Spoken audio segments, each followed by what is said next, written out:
방금 전에 심포지움 1-1에서는 그 과학기술 경제안보 대전략에 대해서 토론을 했고요.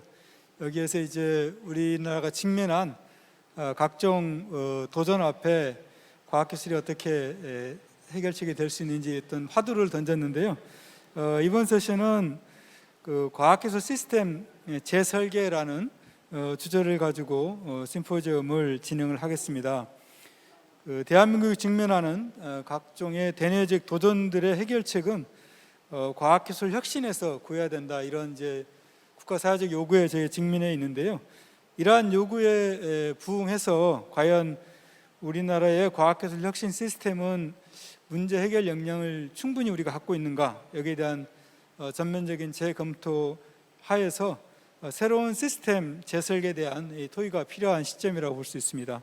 그래서 오늘은 그 과학기술 시스템 정책 대전을 통해서 어떻게 이 문제를 해결할 것인지 남기태 교수님을 모시고 먼저 주제 발제를 듣고요. 그 이후에 이어서 이제 토론을 해서 5시 40분까지 진행하도록 하겠습니다. 먼저 서울대 재료공학부 교수 남기태 교수님을 오늘 발제자로 초대를 합니다. 뜨겁게 환영해 주시면 감사하겠습니다.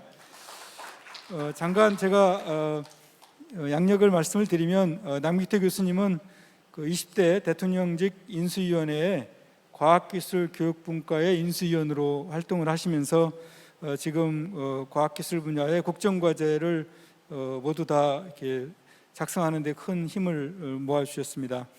그리고 교수님은 포스코 청암상도 수상하셨고요. 젊은 과학자상, 신양 공학 학술상 등 과학기술 분야에서도 많은 업적을 가지고 계십니다. 그래서 오늘 그동안 인수위원으로 활동하시면서 고민하시면서 또 국정과제를 설계하셨던 다양한 경험들을 바탕으로 발제를 해주겠습니다. 다시 한번 뜨겁게 박수로 환영해 주시면 감사하겠습니다. 네, 감사합니다. 오늘 이렇게 좋은 자리 또 초대해 주셔서 발제할 기회를 주신 거 정말 감사드립니다. 우리 대한민국의 지금까지 발전 원동력은 저희 과학기술의 발전과 함께했다고 생각을 합니다. 여기 계신 그 과학기술인 모두가 이 대한민국 발전을 위해서 정말 큰 기여를 하신 거 정말 축하드리고 저 또한 열심히 해야 되겠다고 생각을 합니다. 오늘 이 세션의 주제가 과학기술 저희 시스템의 재설계인데요. 재설계를 하는 이유가 저희가 뭐가 부족해서라기보다는 지금까지 잘하고 있는데 어떻게 더 잘하고 했으면 좋겠냐라는 관점에서 봐주시면 좋을 것 같습니다. 어제 2023년도 그 주요 연구 개발 예산 배분 및 조정안이 과기부 차원에서 확정이 됐고요. 그래서 과학기술혁신본부에서 이제 다음과 같은 안을 발표를 했습니다. 여기서 보면 이제 여러 가지 키워드들이 이제 좀 보여지는데, 첫 번째가 그 전략적인 투자를 강화하겠다라는 것이고요. 그리고 그 목표를 보시면 임무지향형 R&D로 2030년에 과학기술 선도국 G5를 도약하겠다라는 것이 이제 큰 저희의 국정 목표이고, 이와 관련된 R&D 프로그램들이 만들어질 거라고 생각합니다. 그리고 이제 또 하나 좀 특이한 포인트가 그 민간 주도적인 R&D를 확보하겠다라는 것이고요. 이제 그런 측면이 지금까지 이제 해왔던 것 중에서 저희가 앞으로 더 잘할 수 있기 위해서는 뭐가 필요하냐라는 관점을 이제 보여준다고 생각하시면 될 것 같습니다. 우리가 그 기초과학이 또 예산이 또 많이 늘어남으로 인해서 저희 기초과학에 대한 어떤 기초 체력이 굉장히 튼튼해졌다고 저희는 또 자평해 봅니다. 그런데 이제 저희가 앞으로 더 해야 될 것은 그거를 기반으로 그런 기초과학에 대한 발전이 더 있어야 될 거고요.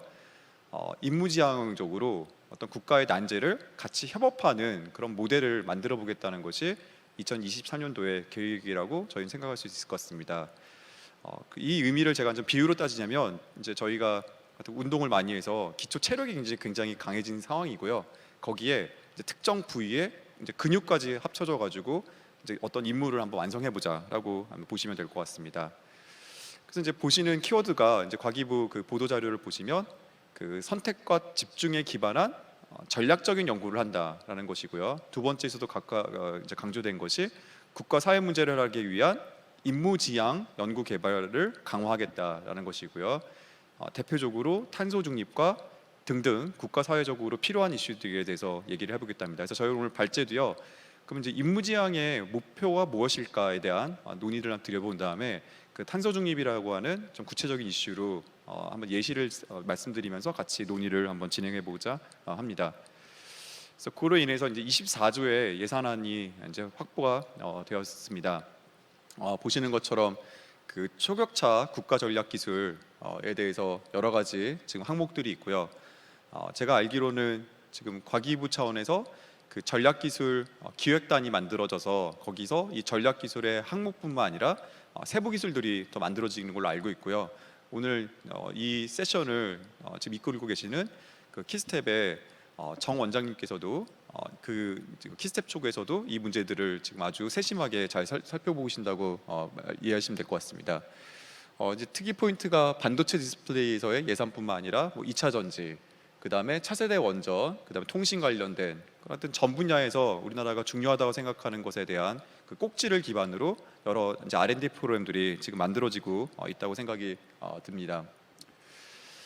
이렇게 임무지향형 R&D가 23년도에 저희가 국정 목표로 잡혀진 이유 중에 하나가 지금 전 세계의 어떤 과학기술의 지금 흐름이 바뀌고 있고요. 이 과학기술과 국가안보, 과학기술과 경제 패권이 지금 연결된 형태로 지금 나가고 있습니다. 그래서 이제 그 미중 어떤 기술 패권 경쟁이 심화되고 있고, 그래서 이로 인해서 뭐 공급망 재편뿐만 아니라 여러 이제 그 자기 어떤 산업들을 보호하는 여러 시스템들이 지금 만들어지고 있습니다.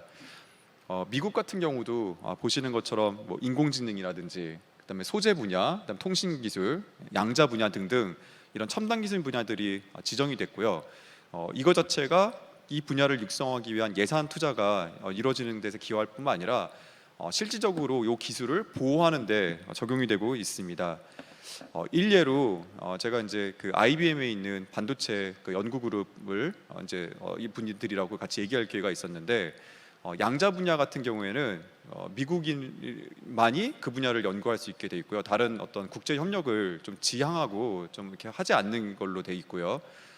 예를 들어서 반도체에서도 특정 분야 같은 경우에는 이제 자국의 어떤 그 기술들을 보호하는 그런 시대로 가고 있고요.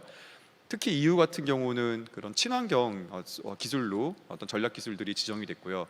그래서 저희도 어떤 저희 나름대로의 어떤 과학기술 전략 기술들을 지금 체계화하고 거기서의 우리가 어떤 식으로 R&D 프로그램들을 이끌고 가야 되느냐, 더 나아가서 국가 R&D 프로그램뿐만 아니라 정책적으로 어떻게 그것을 뒷받침해야 되느냐 등등의 노력들이 필요할 것이라고 생각합니다. 자, 그런데 이제 제가 한 가지 말씀을 드리고 싶은 게 이런 분야의 중요성뿐만 아니라 이 안에서 저희가 차지하는 그 포지셔닝을 정확하게 이해하고 그거에 맞는 전략들을 만드는 것이 필요합니다.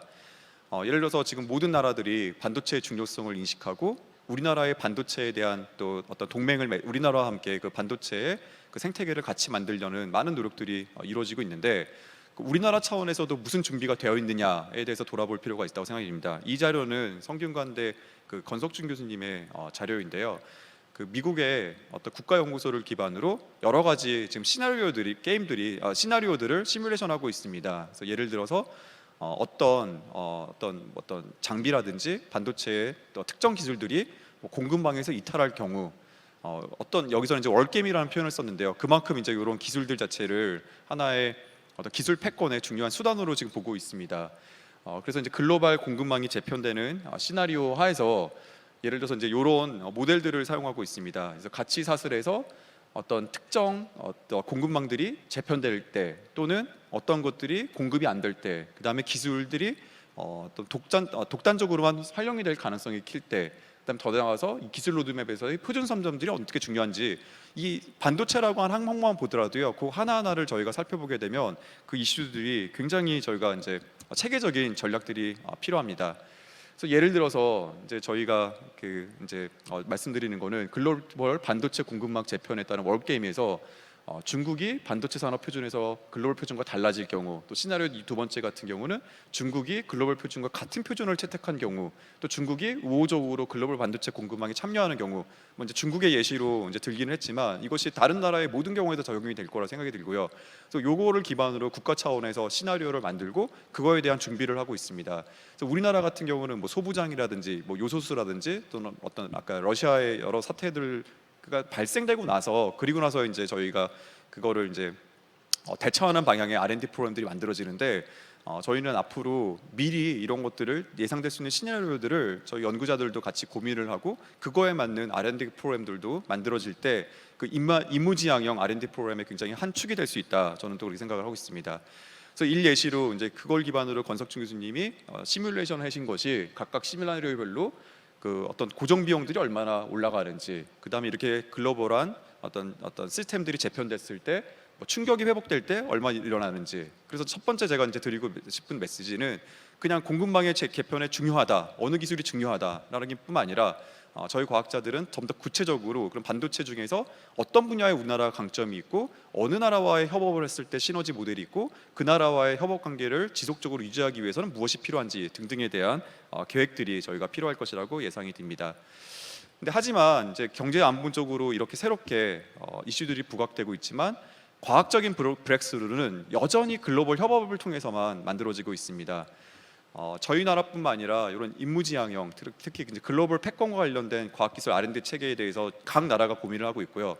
그 고민에 대한 어떤 보충 자료로서 최근에 네이처지에서 그런 과학기술의 분위기에 대한 것들을 분석을 했습니다. 그래서 여기서의 결론은 뭐냐면 글로벌 패권의 경쟁이 굉장히 심화되고 있지만 여전히 그 브렉스루를 위한 과학 선도들 국가들 사이의 협력 네트워크는 더 강화가 되고 있다라는 것을 요 네이처의 어떤 보고서에서 보고를 했습니다. 그래서 일례로 중국과 이제 미국이 여러 면에서 경쟁을 하고 자국의 어떤 과학들을 보호하고 있지만 이 데이터를 보게 되면 이들 사이에서의 협력 관계는 과거보다 더 지속되고 있고 더 좀 특이하게 볼 수 있는 것은 그 5대 강국들 사이가 협력 네트워크가 더 강화되고 있다라는 사실입니다. 아까 저희가 국정 목표 중에 하나가 G5 과학기술 5대 강국이 되고 싶다는데 그러기 위해서 저희는 필수적인 또 전략이 글로벌 협력 체계, 요 G5의 과학기술 동맹에 저희가 적극적으로 참여해야 되는 그런 파트들을 고려해야 됩니다. 그러기 위한 여러 가지 저희 나라 같은 경우도 그 협업을 하는 것도 그 네이처지에서 분석을 했는데 여전히 저희는 이제 미국하고 중국하고 많이 있는데 그 절대량 면에서는 굉장히 부족하다라는 것을 말씀드릴 수가 있을 것 같습니다. 자, 그래서 이제 저희가 이런 전략성들을 강화를 해야 되는데 그러면 임무지향형이 반드시 좋은 거냐에 대한 것이 이제 또 전 세계적으로도 많은 고민들이 있고요. 이것은 이제 어느 신문 기사에서 나온 건데 그 바이든 행정부도 임무지향적인 R&D 프로그램들을 지금 새롭게 런칭을 했고 대표적으로는 알파 프로그램, 다파 프로그램들을 지금 런칭을 했습니다. 그런데 이제 요 어떤 설문지라든지 요 분석에 따르면 반드시 임무지향적인 R&D 프로그램들이 해결책은 될 수 없다. 여기 나오는 것처럼 또 하나의 어떤 뷰로크러시를 만들어서 효율성을 떨어뜨릴 뿐만 아니라 R&D의 창의성을 저해할 여지들도 있다라는 사실입니다. 그래서 이 파트들도 우리나라가 고려를 해가지고 우리나라의 목적에 맞는 임무지향적인 R&D 프로그램들을 만들어야 된다고 생각이 됩니다. 그래서 이런 이제 백그라운드를 기반으로 제가 이제 몇 가지 좀 제안을 드리는데 지금 이제 그 작년에 산업부를 중심으로 국가 첨단 전략 산업 특별법이 이제 제정이 됐고 이제 과기부 차원에서 그 국가 전략 기술 육성 특별법이 있는데 이제 산업부의 어떤 산업특별법은 어떤 자국 산업을 보호하는 측면이었다면 또 하나 저희가 필요한 것은 그걸 육성하기 위한 그런 특별법들이 만드는 것이 필요하다고 생각이 들고요. 그다음에 이제 또 하나 제안 드리는 것은 여러 가지 그 어떤 미래 어떤 과학기술 그다음에 그 메가테크에 대한 육성 프로그램들을 새롭게 만드는 것이 필요하다고 생각합니다. 그를 위해서 이제 예타제도의 유연성들이 이제 확보되는 것이 필요하고 얼마 전에 이제 정부에서도 이와 관련된 어떤 것들을 발표를 했었고요.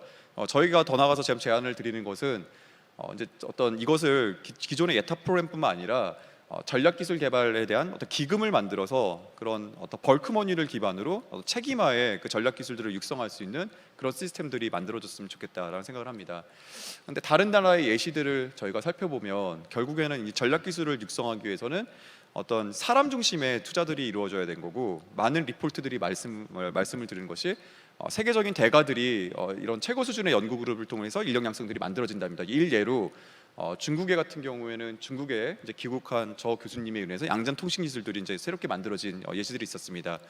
근데 여기서 이제 한 가지 제가 이제 한번 좀 이슈를 던지고 싶은 게, 그럼 과연 우리나라에서는 이런 파이오니어들에 대한 국가 차원의 어떤 R&D가 잘 정립되고 있냐라는 말씀드리면, 제가 이제 특정 분을 한 명을 말씀드리는데, 저는 박남 교수님이 우리나라에서 그 노벨 화학상을 받을 수 있는 분 중에 이제 가장 가까운 분 중에 한 분이라고 생각이 들고, 실질적으로 2000년대 초반에 이 초기 논문을 나오고 나서 많은 분들이 이게 노벨상 후보자다라고들 예측하고 그 경향이 올라가고 있습니다. 그런데 이제 이 파라독스가 제가 무슨 말이냐면, 이 페로브스카이트라는 태양전지가 이 박남 교수님에 의해서 분야가 열렸음에도 불구하고 실질적으로는 R&D의 저변이 이 태양전지에 대해서는 확대가 됐는데, 오히려 그로 인해서 이 박남 교수님이 또 페로브스카이트의 연구를 또 수행하는 것뿐만 아니라 이런 것은 또 제약이 되는 또 여러 요건들이 있다라는 것이 있고요. 그래서 어떤 파이오니어적으로 어떤 분야를 연 사람들이 또 국가 차원에서도 좀 보호되고 어떤 전략적인 투자들이 이루어져야 된다라는 사실들을 한 가지 말씀을 드리고요. 그다음에 또 하나 이제 제안드리는 것은 그 전략 분야에 대해서 저희가 전략 분야도 기초 연구가 중요하다라는 인식하에 어떤 대학이나 출연료를 기반으로 전략 기초 연구단 같은 것들을 한번 고려해 볼 만하다라고 생각이 듭니다. 그래서 이제 전략 기술이라고 하는 것은 그 공급망청에서 중요한 것이 아니라 핀포인트적으로 해결이 돼야 되고요. 그리고 그 자율성이 보좌되고 유연한 목표 설정들이 필요하다고 생각합니다.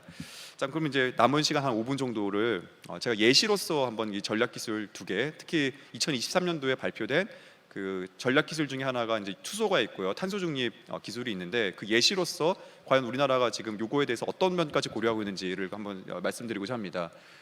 수소 산업 같은 경우에는 과거 수년간에 또 많은 또 R&D 투자가 이루어졌고 앞으로도 이제 투자가 될 텐데, 제가 이제 좀 말씀드리고 하고 싶은 것은 이 수소에 대한 R&D 프로그램과 국가의 정책 방향과 연결되고 우리나라에서 그 수소 기술에서의 차지하는 위치들을 글로벌한 동맹 관계에서 정확하게 분석할 필요가 있다는 것입니다.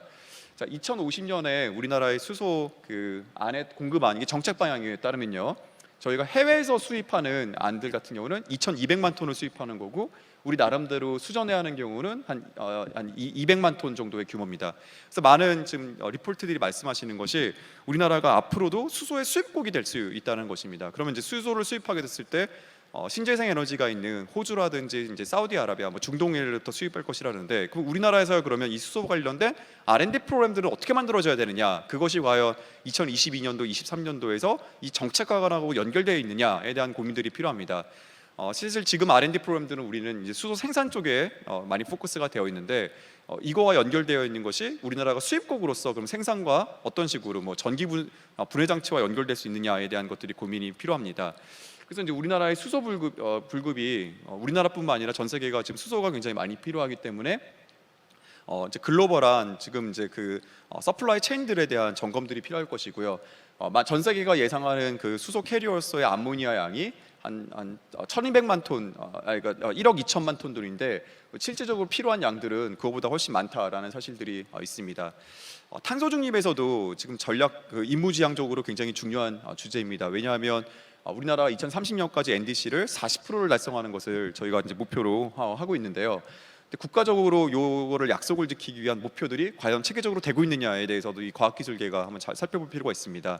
자, NDC 목표가 2030년까지 저희가 40% 달성을 목표로 하는데, 작년만 하더라도 지금 이산화탄소 배출량이 오히려 3%가 늘어나 있습니다. 자, 그러면 요거에 맞는 R&D 프로그램들이 어떻게 맞춰져야 되냐는데, 핵심에는 저희가 이제 앞으로 임무지향적인 그런 전략들을 만들 때 어떤 철학들이 이 프로젝트에 담길 수 있다고 저는 생각이 듭니다. 그래서 보시면 지금 시스템 같은 경우는 부처별로 또 분야별로 단절돼가 해서 체계적인 전략 규모가 없고, 실질적으로 이제 이거 2050년까지는 우리가 탄소 중립을 달성하겠다고 하는데, 이런 수치들은 나와 있고요. 이런 것들이 이제 목표 지향적으로 나와 있는데, 이거와 관련된 전략 기술들이 어떻게 확보되느냐, 체계적으로 어느 파트가 어디를 담성을 해야 되냐에 대한 것들이 지금 굉장히 많이 부족합니다.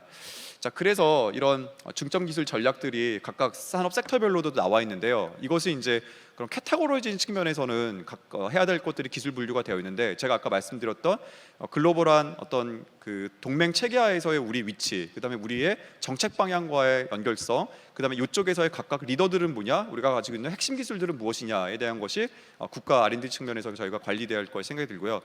마지막으로 제가 이제 짧은 시간에 한번 말씀드린 거를 요약을 해버리면, 임무 같은 경우는 굉장히 멀티 스케일이고 매트릭스적 전략들이 필요하다입니다. 그래서 임무의 캐러고리가 굉장히 다를 수 있습니다. 축구로 따지면 마치 임무가 어떤 축구를 이기자라는 것이 임무가 아니고요.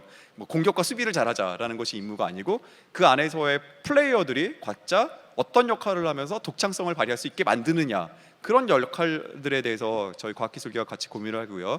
그다음에 이제 과제 기술들을 지금까지는 1차원적인 기술 섹터별로 분류를 했는데, 이 기술 섹터별로의 연계성뿐만 아니라 협업을 할 수 있는 플랫폼들을 더 만들어야 된다라는 것을 제가 제안을 드리고요. 그리고 국가에서 R&D 프로그램들을 만든 그런 연구 성과들이 확산할 수 있는 것들은 결국은 디지털로 그 데이터화가 되고, 그것들 플랫폼이 공유가 됐을 때 이 성과 확산들이 확산될 수 있다고 생각이 들고요. 그래서 제가 이제 마지막으로 말씀드린 거는, 전략이라고 하는 것은 각 섹터별로 목적 지향성이 있어야 되는 거고, 글로벌 협력이 중요한 거고, 그 각각의 기술을 맡을 수 있고 플레이어가 될 수 있는 그런 최우수 연구자들을 발굴하고, 그로 인한 그 분야의 육성과 어떤 글로벌 어떤 프로그램들에 저희가 동참할 수 있는 그런 계기가 만들어졌으면 좋겠고, 이런 내용들을 오늘 좀 발제하고 같이 논의했으면 좋겠습니다. 이상으로 발표 마치도록 하겠습니다. 감사합니다.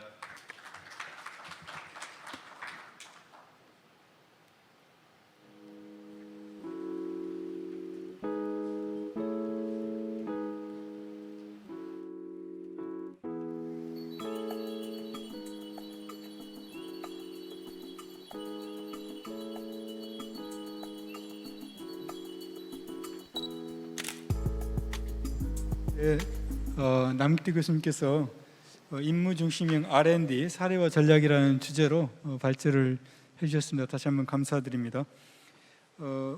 금일 심포지움은 좀 하이브리드형으로 지금 진행이 되고 있습니다. 그래서 현장에 참석하지 못하는 분들은 지금 유튜브하고 또 홈페이지 통해서 지금 실시간으로 참여를 하고 있는 점을 이해하시고 같이 동참해 주시면 감사하겠습니다. 오늘 토론에 크게 5분을 모셨습니다. 제 왼쪽부터 소개를 드리겠습니다. 먼저 윤석진 키스트 원장님을 모셨습니다. 큰 박수 부탁드립니다. 예, 원장님은 과총의 지금 부회장도 좀 맡고 계시고요. 그리고 국가과학연구회 융합연구본부에서 본부장님으로 또 하시면서 출연연 전체를 아우르는 정책적 해안을 가지고 계셔서 오늘 주로 좀 거시적인 그러한 시스템 재설계 측면의 거시적인 측면을 많이 말씀해 주실 걸로 생각이 됩니다.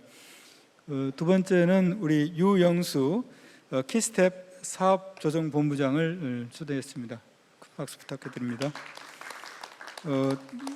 키스텝에서 평가분석 본부장도 했었고요. 그리고 기재부에서 또 국가경쟁력 정책협의회 위원도 하시면서 주로 국가연구개발 투자의 전략성 강화 측면을 전문성을 가지고 오늘 코멘트를 해주실 걸로 기대가 됩니다. 세 번째 우리 토론자분으로 노도영 IBS 원장님을 소개합니다. 큰 박수 부탁합니다. 네, 원장님은 광주과학기술원에서 신소재공학부 교수로도 재직을 하셨고요. 주로 신소재공학 쪽에서 했지만 이제 IBS에서 기초연구의 전략성 강화 이런 측면에 고민을 많이 하고 계십니다. 그래서 오늘 그 부분에 토론을 많이 해주실 걸로 기대가 됩니다. 그리고 네 번째 토론자분으로 이상호 포스코 연구위원이면서 전무님을 소개합니다. 큰 박수 부탁합니다. 이상호 전무님은 포스코에서 파이넥스 연구개발 추진 반장을 오래 하시면서 특히 탄소 중립, 철강 분야에서 탄소 중립에 그동안 연구를 많이 해오셨습니다. 그래서 주로 포스코에서 계시기 때문에 민간 주도로서의 국가 과학 시스템 재설계를 어떻게 하면 좋을지 이런 부분에 대한 토론을 해주실 걸로 기대가 됩니다. 다섯 번째 토론자로 정태현 한양대학교 기술경영 전문대학원 교수님을 소개합니다. 네, 큰 박수 부탁합니다. 네, 교수님은 그동안 그 과학기술정보통신부에서 운영하는 각종 그 국가연구발사 평가나 또 국가심의 이런 데 평가위원으로 또 전문가로 활동하시면서 국가 전반에 대한 과학정책 시스템 검토 및 설계들을 많이 의견을 주셨습니다. 그래서 오늘 좀 그 시스템 재설계에 대해서 전반적인 말씀을 주실 걸로 기대가 됩니다. 그래서 오늘 제 옆에 순서대로 먼저 윤석진 원장님부터 좀 자유롭게 토론을 진행해 주시면 감사하겠습니다. 예.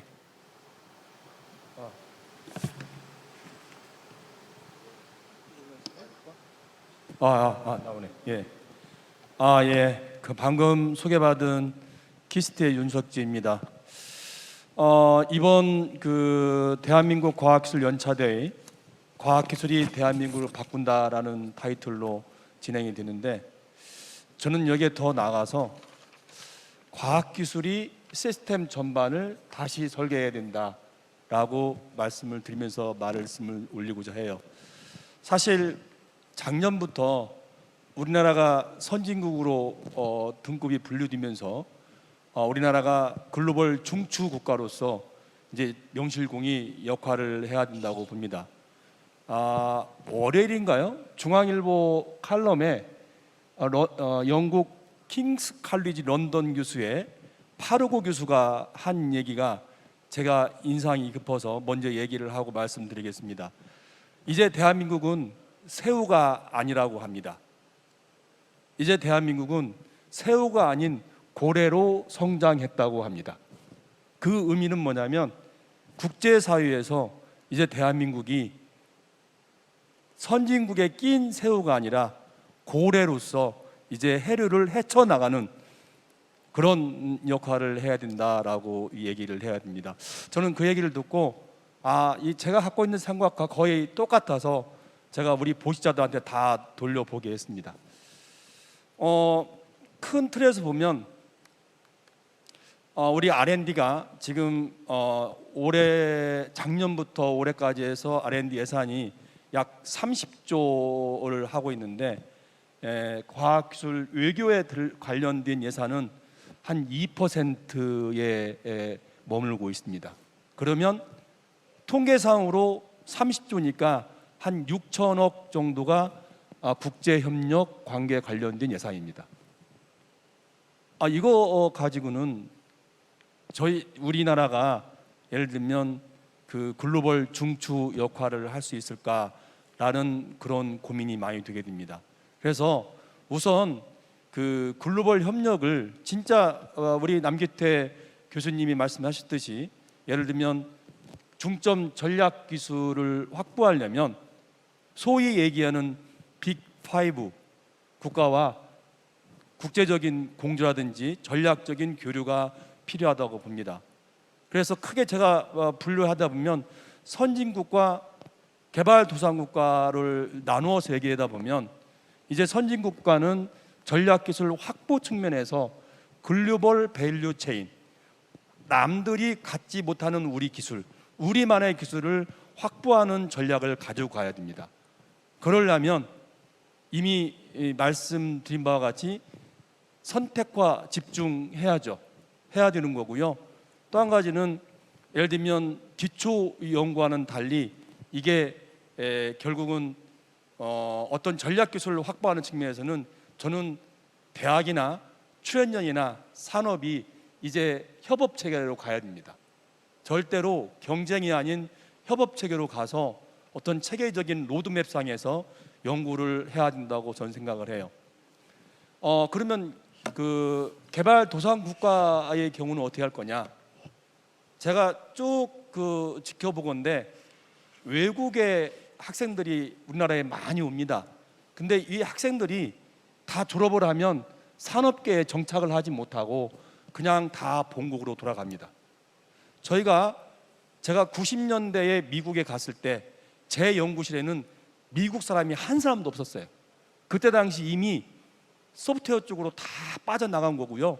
제 하드웨어 하는 쪽에는 전부 다 인도, 중국, 한국 학생밖에 없습니다. 이제 우리나라도 이 학력 인구가 줄어들고 선진국화되는 차원에서 그 연구 인력도 재편에 준비를 해야 됩니다. 그래서 그 개발도상 국가라든지 그 유럽 쪽에 동구 유럽 쪽의 인력을 적극 활용해서 그들이 우리나라에 정착할 수 있도록 또 노력을 하면서 인력 정책을 펴내야 되지 않을까라는 생각에서 일단 제가 글로벌 국제 협력에 대해서 말씀을 드리고 넘기도록 하겠습니다. 네, 감사합니다. 우리 과학기술 외교의 중요성 다시 한번 강조해 주셨고요. 우리만의 기술 확보, 또 산학 협력, 그리고 연구 인력의 재편을 어떻게 할 것인지 의견을 주셨는데요. 다 들으시고 또 나중에 또 추가적으로 또 말씀해 주시면 좋겠습니다. 우리 이영수 본부장님 말씀해 주십시오. 네, 기스텝 이영수입니다. 저는 그 임무중심형 R&D 체제가 제대로 작동하는 데 있어서 기존 체제가 갖고 있는 한계, 그리고 앞으로 이러한 그 실행력을 확보하기 위해서는 어떤 부분들이 저희가 좀 더 필요한 부분일까라는 관점에서 좀 말씀을 드리고자 합니다. 아마도 그 첫 번째 시작은 국가적 임무를 선별하고 목표를 설정하는 부분일 텐데요. 사실 그 저희가 2000년대 이후에 주력하고 있는 탈추격형 모델에 있어서는 이러한 그 임무를 선별하거나 정의하고 또 목표를 제시하는 것이 상당히 어렵습니다. 그러니까 기술적인 불확실성뿐만 아니라 혁신을 창출할 수 있는 것에 대한 기대감도 그 각자 생각이 다르고 그 합의도 이루어지지 않기 때문이라고 볼 수 있고요. 그런 부분이었을 수도 있는데 저희들이 파악하기로는 지금 그 과학기술 분야 중장기 계획 2020년도 기준을 보면 실제로 그 측정 가능한 저희 기준을 볼 때 측정 가능한 목표들이 제시된 부분은 한 34% 정도로 지금 파악을 하고 있습니다. 사실은 그 R&D를 통해서 기여할 수 있는 좀 더 국가 차원의 경제 사회적 임무를 좀 발굴을 하고 그리고 일정 기간 내에 달성할 수 있는 목표들이 충분히 좀 제대로 제시돼야 되는데 그런 부분들이 아직까지는 좀 미약하다, 저는 이렇게 평가를 하고 싶고요. 이 과정에서는 아마 저 남기태 교수님께서도 말씀을 하셨는데 전략기술 그 로드맵들이 상당히 구체화된다면 이런 목표 설정하는 데 크게 도움이 되지 않을까라는 생각이 듭니다. 두 번째로는 그 아무래도 임무 중심형 R&D라는 것은 범프적 접근이 더 필요한 영역이기도 하고요. 또 무엇보다도 기업이 참여가 더 확대돼야 되는 부분입니다.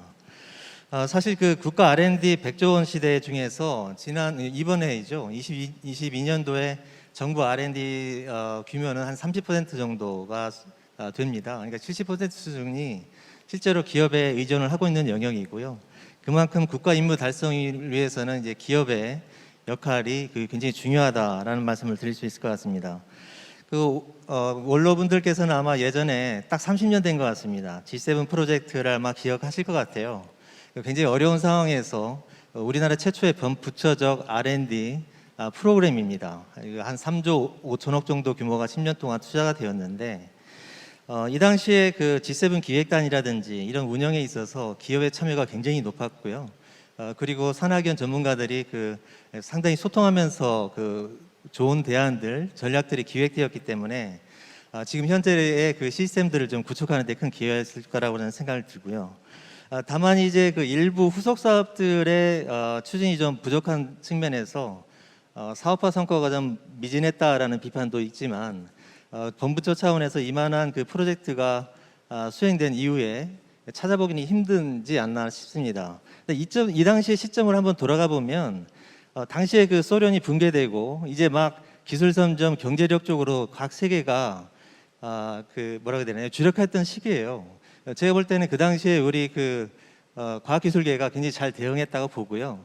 어쩌면 지금 현 시점에서 기술 패권도 유사한 상황이 아닐까라는 생각이 좀 듭니다. 세 번째는 그 임무 중심 기반 R&D 예산 배분 조정 체계 부분입니다. 지금 임무를 고려한 R&D 체계는 아직까지는 좀 소홀한 부분이 있다고 저는 판단을 하고 있습니다. 이 부분은 아마도 그 임무 중심으로 지금 사업 구조가 재편되어 있지 않은 상황이기 때문에 그렇고요. 다만 이런 부분들은 아마 각 부처에서 해야 할 영역일 수도 있는데 지금 부처별로 총학 예산들이 이제 배분들이 자율 편성으로 이루어져 있는 상황에서 사업 수준에서 검토가 많이 이루어지고 있습니다. 근데 이 사업 수준이 보면 올해 22년도 예산 사업 규모가 숫자로 보면 1182개의 사업입니다. 이거는 적어도 4년 전보다는 2.5배 정도에서 한 3배 정도가 늘어난 수치예요. 이 얘기는 무슨 얘기냐면 많은 인물들 중에서도 이 사업들을 고를 때 굉장히 편파적으로 분산되어 있고 이것들을 정리해서 다시 국가 차원의 우선순위를 돌린다는 것은 굉장히 어려운 분석 작업이라는 것을 말씀드리고 싶습니다. 또 하나는 죄송합니다. 몇 가지 사례를 또 말씀을 드릴 수 있는데 예컨대 그 사회 난제 임무 관련된 R&D를 보면 예를 들어서 감염병 R&D는 9개 부처가 그리고 미세먼지는 12개 부처이 이렇게 그 참여를 하고 있는 상황들이죠. 이런 부분들을 임무를 다시 세팅하는 것은 굉장히 어려운 활동이라고 저는 생각이 듭니다. 이렇게 그 부처별로 예산 그 배분 조정 체계가 이제 이루어진 상황에서 국가 임무 달성을 위한 그 범부처 통합 예산 조정 체계가 필요한데 결국은 부처별로 사업 수준을 종쪽이라고 본다면 임무를 횡적으로 보고 결국은 매트릭스 구조로 예산들을 점검하는 체제가 갖춰야 되는 부분이 있습니다. 여기에는 사실은 많은 정책적인 그 정보들하고 아까 남기태 교수님도 말씀하셨지만 이런 그 선점할 부분들, 영역들 이런 것들의 정보들이 다 구축되어야만이 올바른 그 투자 전략이 만들어질 수 있는 상황이라는 거죠. 이런 부분들이 앞으로 저희들이 계속 노력해야 될 방향이라는 생각이 들고요. 또 하나는 사실은 그 같은 맥락에서 부처에서 지출 한도가 정해져 있고 각 부처의 기능에 맞추어서 R&D를 수행하는 관점에서 이러한 그 임무가 달성을 그 부처별로 추구하는 상황들이 과연 국가 전체 차원에서 필요로 하는 전략 기술의 우선순위와 일치하는가라는 부분입니다. 이런 부분들은 결국은 별도의 아니면 종합적인 분석을 통해서 발굴을 하고 추진을 해야 되는데 이런 부분에 대한 그 부처에 대한 인센티브라고 해야 되나요? 이런 부분들이 지금 부족한 현실입니다. 그래서 별도의 그 조정 재원들이 필요한 상황이고요. 이외에도 좀 몇 가지 말씀을 드리겠지만 뭐 여기서는 너무 말씀 많이 드린 것 같아서 마치도록 하겠습니다. 예, 감사합니다. 우리 이용수 본부장께서 주로 그 정부 연구개발 사업의 종합 조정 차원에서 좀 의견을 많이 주셨습니다. 특별히 그 임무 지향적으로 하려면은 그 전 부처를 아우르는 그런 매트리스 형태의 사업 구조 집행이 필요하다 이런 의견을 좀 많이 주셨고요. 이어서 우리 노도영 원장님께서 좀 말씀 주십시오.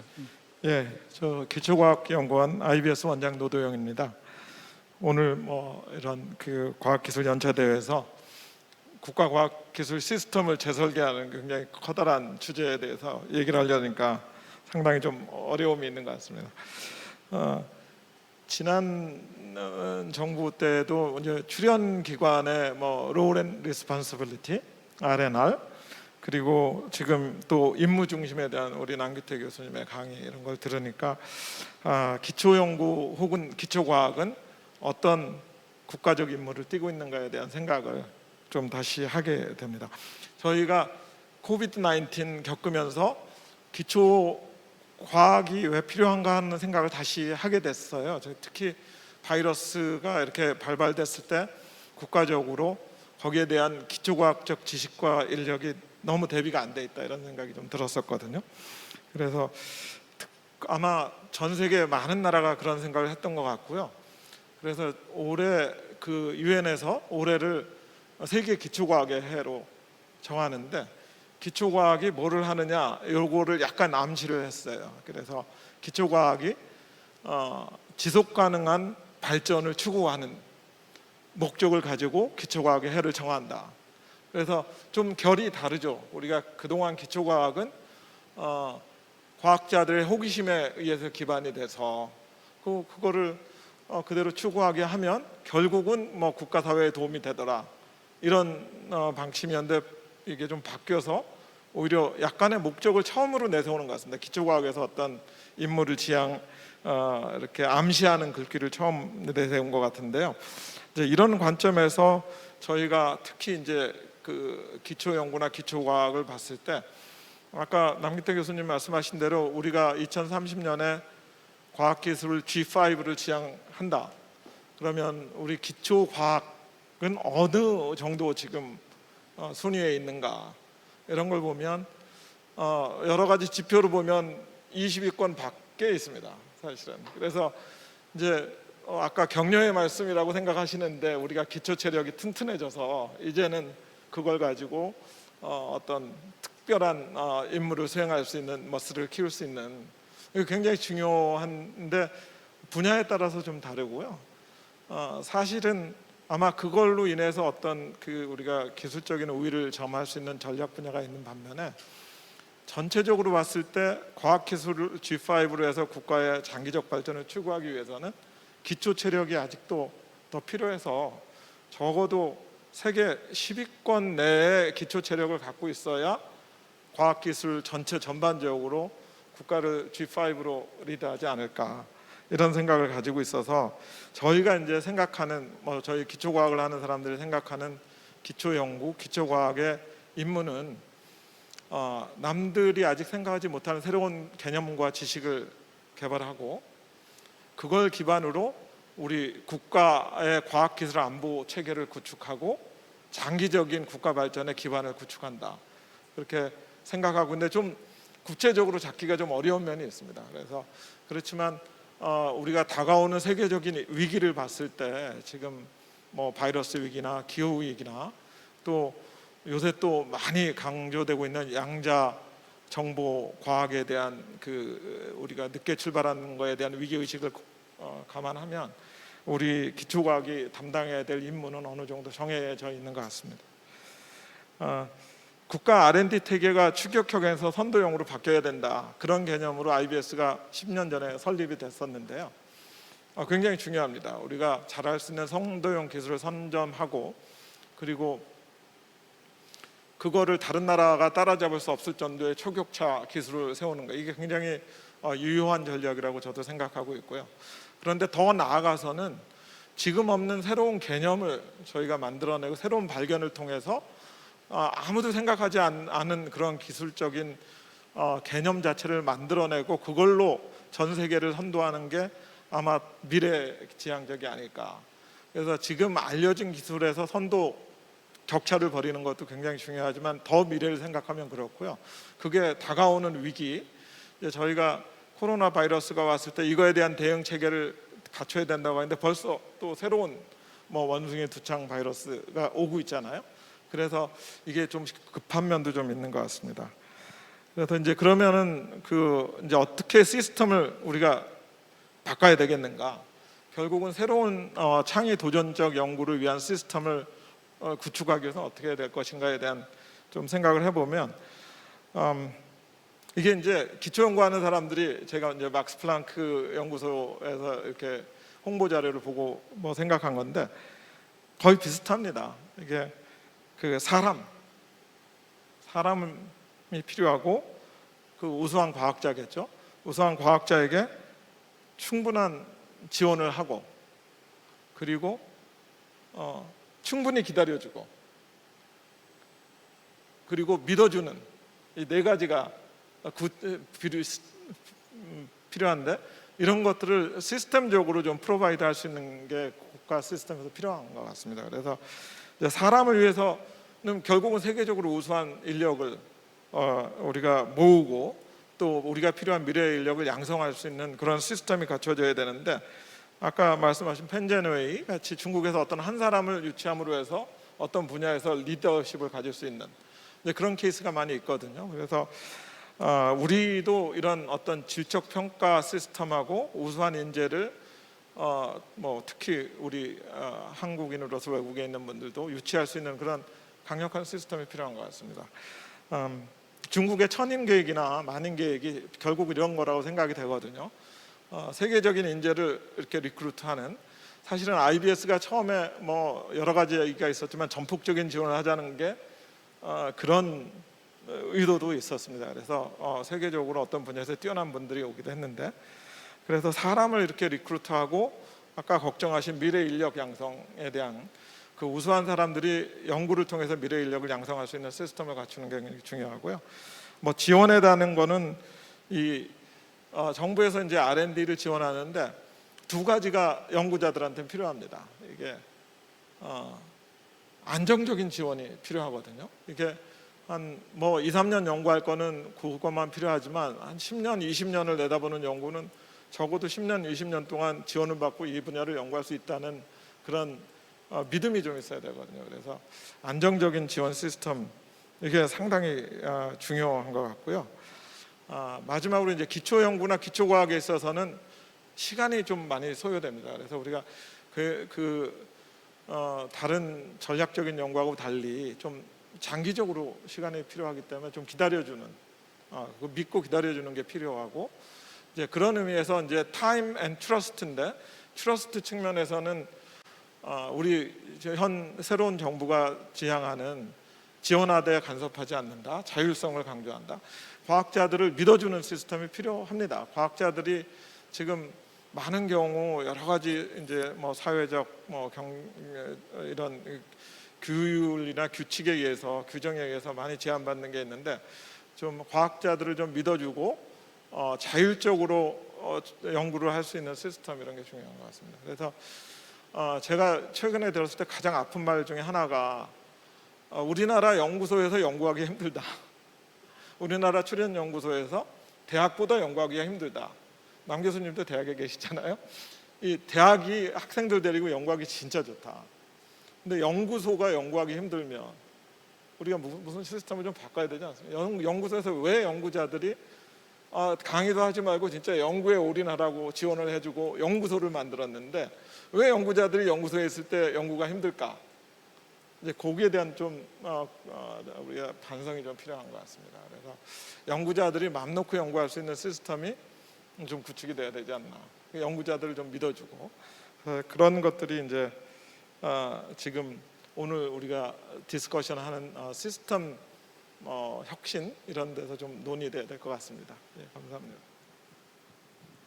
네, 감사합니다. 결국 우리가 아까 아침에 앞에 세션에서도 얘기했지만 결국은 과학기술 문제 해결력을 가지려면 결국은 우리만의 고유한 창의적 과학기술 연구 결과가 필요한데, 그건 결국 우리나라의 고유한 탁월한 과학기술자들이 필요하다는 말씀 주셨고요. 과학기술자들이 마음껏 연구할 수 있는 그러한 신뢰 시스템을 어떻게 구축할 것이냐, 그게 이제 시스템 설계의 어떤 중요한 도전인 것 같습니다. 네, 이어서 우리 이상호 전무님께서 좀 말씀해 주시겠습니다. 네, 포스코에서 30년 넘게 이제 현업에서 기술 개발을 하고 지금 이제 탄소 중립의 아주 대표성을 갖는 이제 수소환원 제철 기술 개발에 이제 기획을 하면서 준비하고 있습니다. 아까 이제 우리 남기태 교수님 발제에서 이제 예시로 됐던 그 탄소 중립은 사실은 포스코와 같은 회사는 이제 가장 큰 이슈긴 하지만 우리 사회 전반을 뒤흔들기 때문에 아마 예시가 된 것 같고요. 그것에 대한 상징성으로 제가 다음 주에 우리 회사의 저보다도 훨씬 높으신 분들 임원들과 유럽의 브뤼셀에 갑니다. 이렇게 가는 목적이 EU의 대표부를 만나는데요. 그러니까 조세, 통상, 시밤이라고 그래서 탄소 국경세 관련된 정책 위반자들한테 우리가 크린시티를 만들 계획을 갖고 있다를 설명합니다. 그러니까 이거는 이제 2025년에 시밤이 이제 실제적으로 발효가 되게 되면 저희 포스코를 비롯한 우리나라 제조업체가 생산하는 대부분의 과반수는 다 수출을 합니다. 수출을 해서 얻는 이득으로 지금 이제 글로벌 회사가 됐는데, 시밤과 같은 국경세가 생기는 것은 과거에는 이제 이른바 덤핑을 했죠. 뭐 우리 정부가 조세를 지원했는지 아니면 뭐 저임금을 했다든지 이런 걸로 했는데, 지금은 과세 제도가 탄소가 얼마큼 많이 들어가 있는지 자기들 기준선에서 오버가 되면 이제 텍스를 물리는 거죠. 이게 이제 발효가 되면 포스코가 지금 가장 크게 갖고 있는 시장이 미국하고 유럽입니다. 공교롭게도 두 군데가 전부 시밤과 같은 제도를 하려고 하기 때문에 이거는 뭐 어떤 글로벌적인 어떤 이념이 아니라 실질적으로 기업 입장에서는 굉장히 중요한 거고요. 그게 이제 제가 다음 주에 가서 출장을 가서 빠듯한 일정에 과학기술자가 아닌 인문사회를 전공한 분들한테, 법을 한 분들한테 설명을 하게 됩니다. 그래서 아까 남 교수님 발제 중에 하나 이제 융합 부분에 저도 이제 기술과 기술 간의 융합도 필요한데 앞으로 국가과학기술은 이제 보다 다변화가 돼서 그 인문 쪽, 그러니까 법과 제도를 하는 분하고 과학기술이 연동되지 않으면 또 어려운 부분이 있어요. 이거는 뭐 나중에 이제 시간 있으면 해서 우리가 그 출연연구소 중에서 이런 부분이 과학기술이랑 좀 연계시켜서 어떻게 정책적인 효과가 있든지 그리고 글로벌한 그 설명을 할 수 있는 쪽에 우리도 연구를 좀 해야 될 것 같습니다. 또 아까 그 발제하신 것들 중에 디지털 전환에 대해서 아주 그 저도 굉장히 요새 관심을 가지고 계획을 잡고 있는데 이 부분에 동감을 하고 꼭 필요한 게 제가 대학을 다녔을 때 이제 저도 재료 금속을 했는데 우리 커리큘럼에 제도가 있었습니다. 제도. 그래서 저 한 돌아가신 은사님한테 몇 년 전에 아니 왜 제도 과목을 재료 금속과에 넣습니까? 그랬더니 당신과 같이 이제 연구하는 사람은 필요 없겠지만 현장은 전부 제도 도면을 보고 일을 한다 엔지니어가. 근데 그게 그분 때는 맞았지만 제가 직장 생활하고 한 20여 년, 15년쯤 지나니까 전부 그 제도 도면보다는 디지털 도면으로 나오기 시작하고요. 지금은 전부 3D 도면입니다. 즉 제도를 보지 않고 제도 도면이 아니라 실물로 3D 도면을 보면서 이해하는 세상이 됐어요. 그래서 앞으로 그 민간 주도가 됐든 정부 주도가 됐든 그 국가 R&D는 아까 남 교수님이 제안하신 대로 좀 구체적으로 어떻게 디지털로 이 아웃풋을 만들어낼까? 그러니까 종이로 만든 거나 머릿속에 관념적인 기술은 그 아까처럼 확산과 재현이 안 됩니다. 그래서 저는 이제 아주 과감하게는 국가 R&D 부분은 디지털 전환을 조금 그 락인을 시켜놔가지고 이 부분을 병행하지 않으면 결과물을 수용하지 않는 쪽으로 그런 부분을 좀 말씀드리고 싶고요.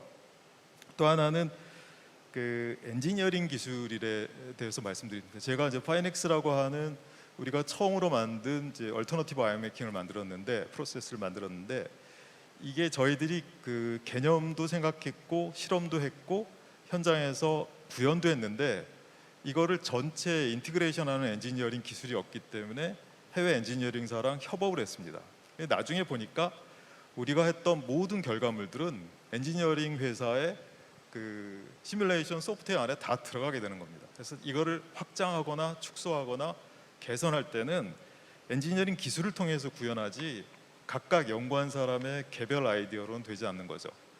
그래서 좀 외람되지만 아까 여기 이제 기초과학연구원장님도 계시고 또 대학도 계시는데 우리나라 그 산업 R&D를 그 지난 30년 동안 곰곰이 들여다보면 사이언스를 하는 분과 엔지니어링을 구별을 잘 못하시는 것 같아요. 여기 교수님들이 되게 이제 공과대학에 계신데 제 기준으로 보면 사이언스를 하시는 거죠. 아까 기초과학연구처럼 사이언스라는 건 뭐 옛날에 그 포스텍 총장을 하신 그 과기부 장관 하셨던 김도현 총장님 표현에 의하면 어떤 그 새로운 지식을 만들어내는 거거든요. 돈을 써서 또 비용을 들여서.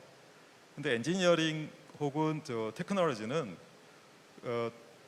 어떤 그런 그 사이언스나 그때 지식을 이용해서 돈을 만들어내는 거거든요. 밸류를 만들어내야 되는데 되게 그 국가 R&D도 보면 전부 그 목표가 어떤 SCI 논문이라든지 하는 그렇게 나오는 게 전부 어떤 기술적인 논문, 원리 이쪽에 집중을 하다 보니까 우리처럼 이제 산업에 있을 때는 임플리멘테이션 하는 쪽에 결과물이 나오질 않는 거죠. 그래서 앞으로 그 국가 R&D 부분의 최종 결과물은 기업에 이전 가능한 기술로 목표를 정하면 그거에 맞춰서 아까 말씀 디지털로 표현된 결과물이나 아니면 실제로 구현되어 있는 실체들을 만들어내는 쪽에 그 기술 자원이 좀 투입되기를 원합니다.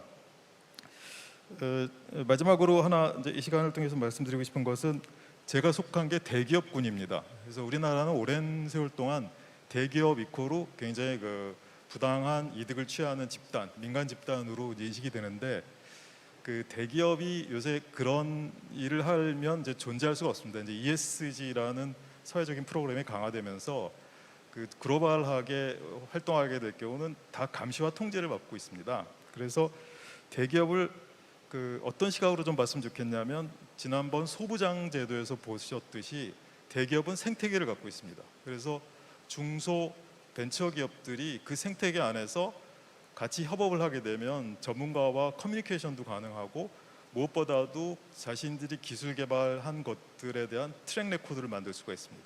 그 생태계 안에서 그 트랙 레코드를 통해서 글로벌한 시장에 나갈 수 있는 그 레퍼런스가 되는 거죠. 그런 측면에서 대기업이 하는 일들을 좀 다르게 정의하고 싶은 것은 그 어떤 생태계를 만드는 플랫폼이 있는 곳이다. 그래서 그런 면의 기능들을 좀 살려서 국가 R&D, 아까 임무형 R&D의 일부일 수도 있고, 그렇다고 해서 민간이 다 옳은 건 아닙니다. 그래서 저희들 기업에서 배우는 거는 누구도 옳지 않고 이제 시장이 옳다고 보는 거거든요.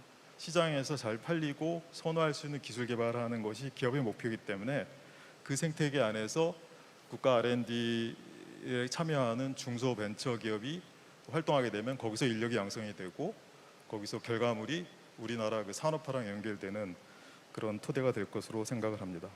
일단 이 정도에서 마치겠습니다. 고맙습니다. 네, 감사합니다. 오늘 포스코에서 이제 기업에서 오셔서 오늘 국가 과학 시스템 재설계에 대해서 여러 가지 의견을 주셨는데요. 산업 R&D도 말씀해 주셨고 또 시장에 부응하는 그 기업의 생태계 조성 여러 가지 의견을 많이 주셨습니다. 이어서 우리 정태인 교수님께서 특히 이제 연구개발 성과에 대해서 좀 많은 비판도 있고 그러는데 시스템 재설계 측면에서 그런 면을 좀 코멘트해 주시면 감사하겠습니다. 네, 예, 남기태 교수님 발제 잘 들었습니다. 굉장히 중요한 이슈를 포괄적으로 그 요지를 잘 집어서 말씀을 해주신 것 같고요. 예, 저는 성과 활용 촉진 방안 관련된 시스템 재설계 쪽에 좀 그 토론을 해달라는 요구를 받았고요. 예, 우선 왜 임무 중심형 R&D인가, 선택과 집중 이제 이런 얘기들을 해주셨는데 임무 중심형 R&D는 사실 우리나라 R&D 역사와 같이 해왔다고 볼 수 있겠습니다. 아까 유영수 본부장님도 얘기해 주셨지만 1990년대부터 G7 프로젝트도 있었고 특정 연구개발 80년대 시작했을 때도 그런 산업적 활용, 경제적 활용을 염두에 둔 R&D는 꾸준히 있어왔고 성장 동력 그런 지원 사업들이 계속 있어왔습니다. 최근 들어서 임무 중심형 R&D가 더 강조되는 이유는 아마도 그 여러 가지 전 세션에도 있었지만 그런 지정학적인 위기, 글로벌 밸류 체인의 붕괴라든가 뭐 패권, 기술 패권이 중요해진다라든가 지정학적인 여러 불안 요소 이런 것들이 그리고 하이텍 산업이 점점 더 중요해지고 있기 때문에 뭐 선택과 집중은 어느 정도 필요하다라고 할 수밖에 없고 우리의 기술 경쟁국들 미, 일, 중, 유럽들도 다 이런 쪽에 치중을 하고 있기 때문에 우리도 당연히 할 수밖에 없고 예, 그런데 이제 한 가지 생각을 해보면 최근 논의되고 있는 임무라는 것, 과학기술에서의 그 연구개발에서의 임무라는 것은 과거하고는 좀 다른 그런 결을 가지고 있습니다. 그래서 그 과거에는 뭐 예를 들어 지난주에 누리호 발사가 성공했지만 예, 누리호를 생각을 해보면 일단 저궤도에 순환한 선의 위성을 쏘아 올린다라는 게 굉장히 중요한 임무죠. 그래서 거기에 필요한 로켓, 3단 로켓을 만든다. 그런 임무는 사실은 과거의 임무라고 과거의 그런 임무의 인식이라고 볼 수가 있고 이제 신임무라고 할 수 있는 것들은 거기에 참여한 그런 기업들, 중소기업들 그런 생태계가 어떻게 지속 가능하게 발전할 수 있느냐라는 게 임무가 돼야 되는데 지금 이제 국가 필수 전략 기술도 지정이 되고 있고 여러 가지 이제 그런 움직임들이 있지만 여전히 시간에 쫓겨서 임무를 정의하다 보면 과거의 올드 스타일 임무로서 귀착이 되지 않을까라는 우려가 한 부분이 좀 있고요. 그리고 신임무는 뭐 여러 가지 뭐 특징들이 있습니다만 거버넌스도 중앙 집중이 아니라 좀 분산형이 되는 것이 맞고 그런 것들은 임무의 정의가 다르기 때문입니다. 사회 문제 해결이고 과거에 우리가 추격형이 아니라 선도형에서는 솔루션을 모르는 상태에서 어떻게 진행을 할까라는 것들을 그 많은 이해 당사자들이 모여서 형성적으로 진행을 해야 되기 때문에 시작 단계에서 임무가 정의되기가 상당히 어려운 특징이 있고 예, 그래서 그 주인공이 주인이 되는 게 아니라 주변인들이 주인공이 될 수 있는 그런 상황인데 그런 것들이 지금 진행되고 있는 그런 임무 중심형 R&D에서 얼만큼 반영이 될 수 있을까? 예, 좀 기대 반, 걱정 반 좀 이렇게 돼 있습니다. 제가 오늘 좀 드릴 말씀은 그 성과 활용에 있어서 임무 중심형 R&D는 굉장히 중요합니다. 왜냐하면은 기본적으로 저희 그 R&D라는 게 지식의 창출, 지식이나 기술의 창출이 있을 것이고 지식이나 기술의 활용 부분이 있는데 그 두 가지를 연계해주는 이제 중개 조직들, 중개 역할들이 있는 거죠. 그래서 지식 창출은 대학이나 출연연들이 많이 하고 있고 지식의 활용은 기업체가 하는 거고 그 두 가지가 이제 연계가 되면 혁신이 되는 것인데 지금까지 그 연구개발 단계와 혁신 단계를 보자면 연구개발 단계에 굉장히 많은 에너지를 투입을 해왔죠. 국가 자원을 투입을 해왔고 혁신 단계에도 이제 지난 뭐 십수년 전부터 치중을 해왔는데 지금 현재의 진단은 활용이 미진하다라는 그 진단은 연계 조직이 그 역량이 떨어진다. 그래서 대학이라면 산단, 출연연의 TLO 조직들에 대한 역량 강화에 굉장히 많은 힘을 기울였고 그리고 각 뭐 산업부라면은 NTB, 뭐 기술은행이 있을 것이고 미래부 과기부라면은 뭐 미래기술마당, 중기부는 테크브릿지, 뭐 특허청이라면은 뭐 IP 마켓 각각 다 이런 기술거래 플랫폼들을 가지고 있습니다. 그 연계를 강화하기 위해서 생각만큼 성과는 그렇게 좋지는 않죠. 그래서 문제는 뭐냐 하면 그런 그 연계 조직만 연계 조직을 아무리 강화해도 이 성과 활용의 문제가 풀릴 것이냐 하는 근본적인 질문을 좀 던질 수가 있을 것 같고요. 그 근본적으로 보자면은 국가연구개발 성과의 특징이라는 게 그 국가연구개발에서 나온 그런 성과물의 특징이라는 게 기본적으로는 상용화 단계로 보자면 굉장히 초기 단계이죠. 미성숙 단계이죠. 미성숙 단계라는 거는 기본적으로 그 시장 참여자들이 투자를 하기 꺼린다는 겁니다. 그 기술적, 시장적 불확실성이 크기 때문에 그런 측면에서 보자면 여기에 전략적 이니셔티브를 가지고 그러니까 남기태 교수님 제안하셨던 전략기초연구단이나 한국형 달파 같은 조직들 이 전략적 투자를 하는 게 좀 필요할 것 같습니다. 또 하나의 솔루션은 이 부분에 있어서 시장 친화적으로 창업가적 도전이 가능하게 한 그런 메커니즘도 중요할 것 같고요. 또 다른 특징으로는 그런 초기 단계이기 때문에 당연히 후속 상용화 양산 연구개발이 필요하죠. 근데 후속 상용화 양산 연구개발은 대학이나 출연연 소속의 연구자들이 하기 힘듭니다. 기업의 그런 시장과 생산, 판매에 관한 그런 지식 또는 보안적 자산이라고 할 수 있는 부분이 있기 때문에 산학 협력이 필수적으로 들어가야 되고요. 마지막으로 이런 성과들은 그 수익 회수가 어렵거나 기초 연구 같은 경우는 수익 회수가 어려운 경우도 있고 되더라도 통상 장기간이 소요됩니다. 그렇기 때문에 뭐 벤처 투 캐피탈 같은 모험 자본 또는 인내 자본, 아까 노대용 원장님께서도 말씀하셨지만 10년, 20년을 기다려줄 수가 있어야 되거든요. 그래서 아까 남기태 교수님 말씀하셨던 그런 전략기술개발기금 같은 것들이 이런 역할을 좀 해줄 수 있을 것 같고요.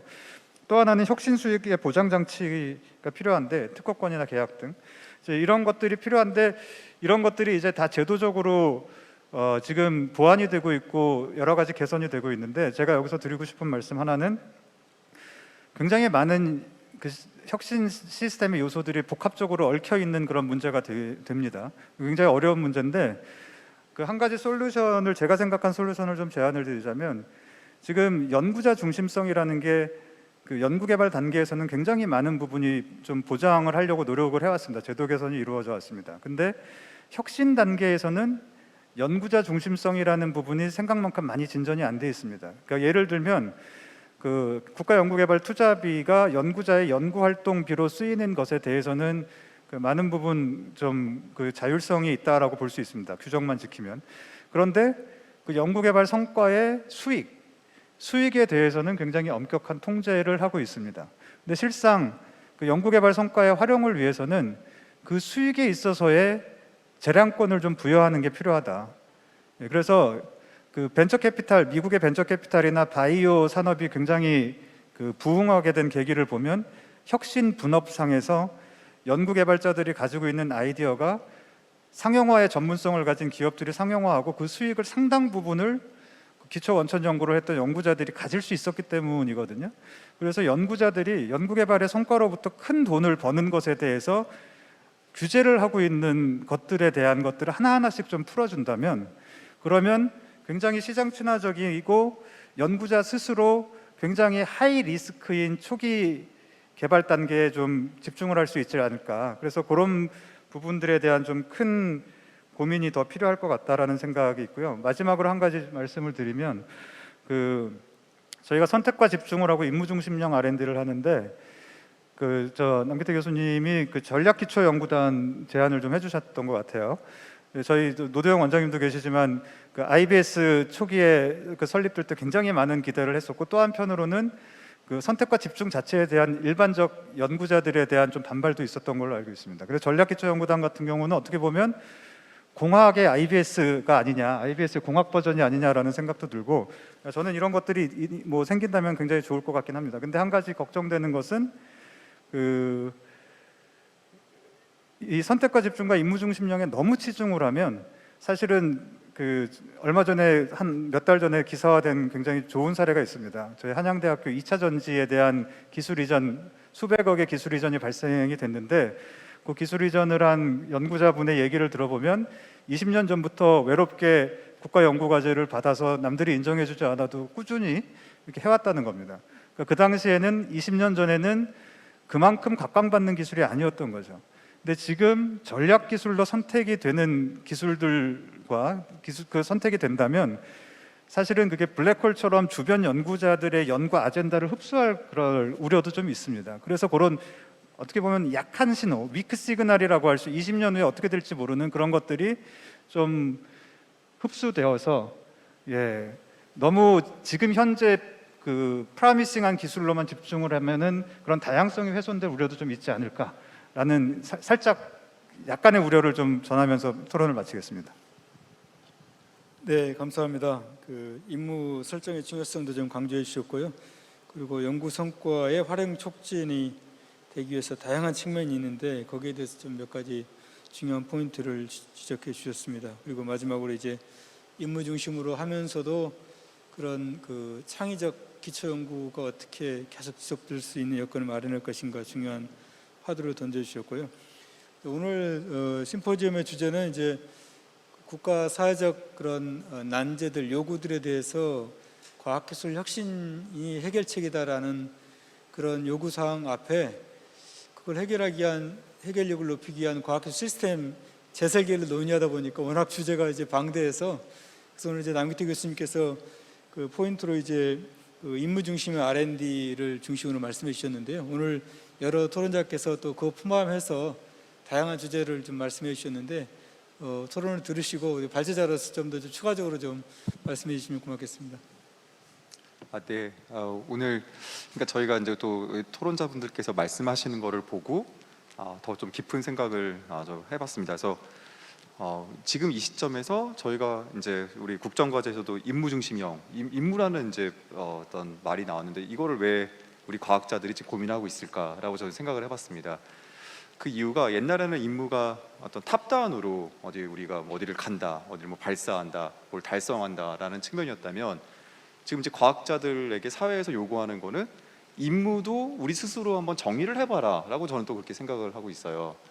아까 노도영 원장님께서 말씀하신 것처럼 기초과학의 임무도 다시 한번 돌이켜서 이제 지속 가능성이라는 키워드도 말씀해 주셨고, 그래서 그런 차원에서 말씀하셨는데, 그럼 제가 이제 오늘 말씀드린 걸 좀 두 가지로 한번 요약을 드리면, 그러니까 첫 번째는 그러니까 어떤 협력이 필요하다는 걸 다시 모든 분들이 다 말씀하신 것 같습니다. 저희가 임무라는 걸 이제 디파인하는 거는 제가 두 번째로 말씀하기 텐데, 임무를 이제 과학자들이 디파인하려고 하는데, 산업계든 기초과학자들이든 뭐 공학자들이든 학계든 연구소든 이 전부 다 이제 갈구하시는 게 어떻게 하면 협력을 해서 같이 나갈 거냐, 이거를 이제 저희 과학기술계가 다시 한번 생각해보면 좋겠고, 그리고 그 협력에는 글로벌한 게 분명히 반드시 들어가야 된다. 제가 다시 재차 말씀을 드리고요.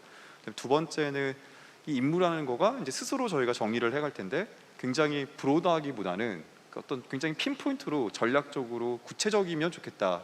디테일한 데 임무가 살아있다. 저는 좀 그런 말씀을 드리고 싶고, 그거에 대해서도 제가 좀 깊이 좀 더 고민을 좀 해보아야 됐고, 과연 제가 하고 있는 연구에서도 저는 그럼 거시적인 국가적인 아젠다, 글로벌한 아젠다 속에서 제가 하고 있는 역할이 과연 구체적으로 무엇이냐에 대해서도 다시 한번 좀 돌이켜보는 그런 시간이기도 했습니다. 네. 네, 감사합니다. 아마 처음에 우리 말씀하셔가지고 윤석진 원장님께서 말씀을 충분히 못하신 것 같은데, 좀 추가적으로 말씀 주십시오.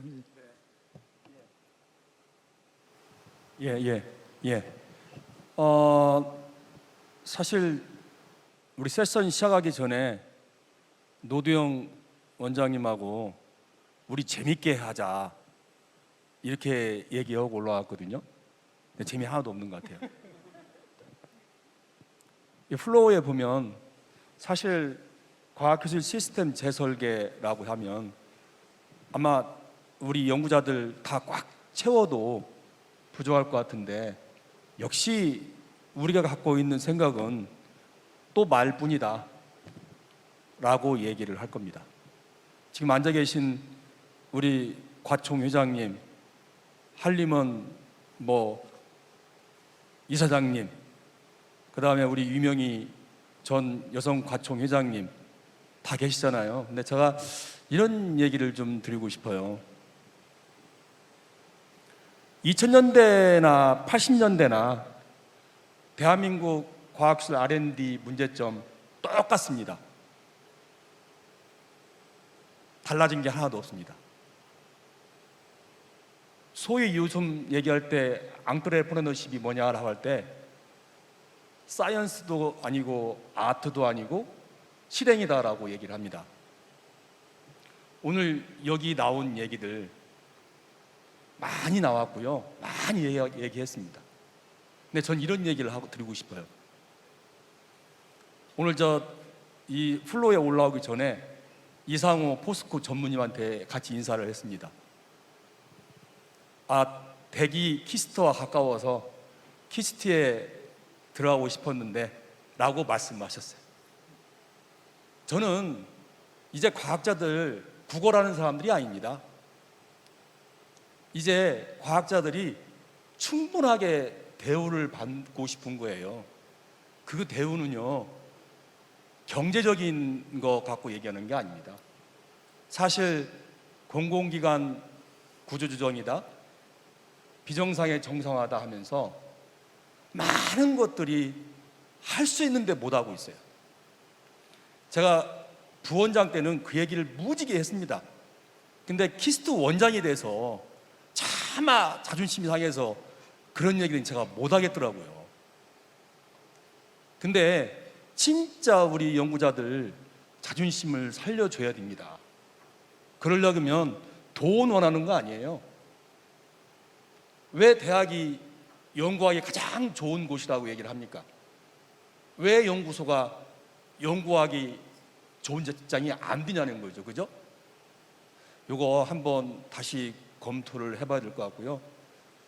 제가 최근에 아마 세계에서 몇 등 안 가는 그 기업에서 저한테 강연을 해달라고 하더라고요. 난제 극복에 대한 방법. 그래서 제가 아무 준비 안 됐는데요, 갔습니다. 가가지고 제가 그런 얘기를 했어요. 우리 글로벌 밸류 체인이 깨졌다고 하면 우리끼리라도 이노베이션 밸류 체인을 만들어 보자. 기업이 출연연을 기술을 필요로 하고 또 출연연이 그런 기술을 개발하면 기업이 충분히 보상을 하고 갖다 쓰는 그런 밸류 체인을 만들어 보자 라고 제안을 했고요. 제가 말씀드리는 것은 아까도 제가 이미 우리나라는 선진국입니다. 공공 R&D의 성공률이 96%라고 하잖아요. 그때까지는 당연했어요. 왜냐면 우리가 답이 있는 연구를 했잖아요. 그죠? 그 96%는 당연했어요. 그럼 앞으로는 어떻게 할 거냐? 이거 설계해야 돼요. R&D 하는 걸 이제는 우리 선진국에 와 있으니까 다른 선진국과 똑같은 대등의 위치에 있다. 그러면 그런 연구를 할 수 있는 R&D와 평가 시스템을 가져가야 됩니다. 우리가 개발도상국가 때 만들어진 R&D 시스템 평가, 이것 가지고 계속 짜집기 했어요. 지금 우리가 진짜 누더기 옷을 입지 않았나라고 고민을 한번 해봐야 돼요.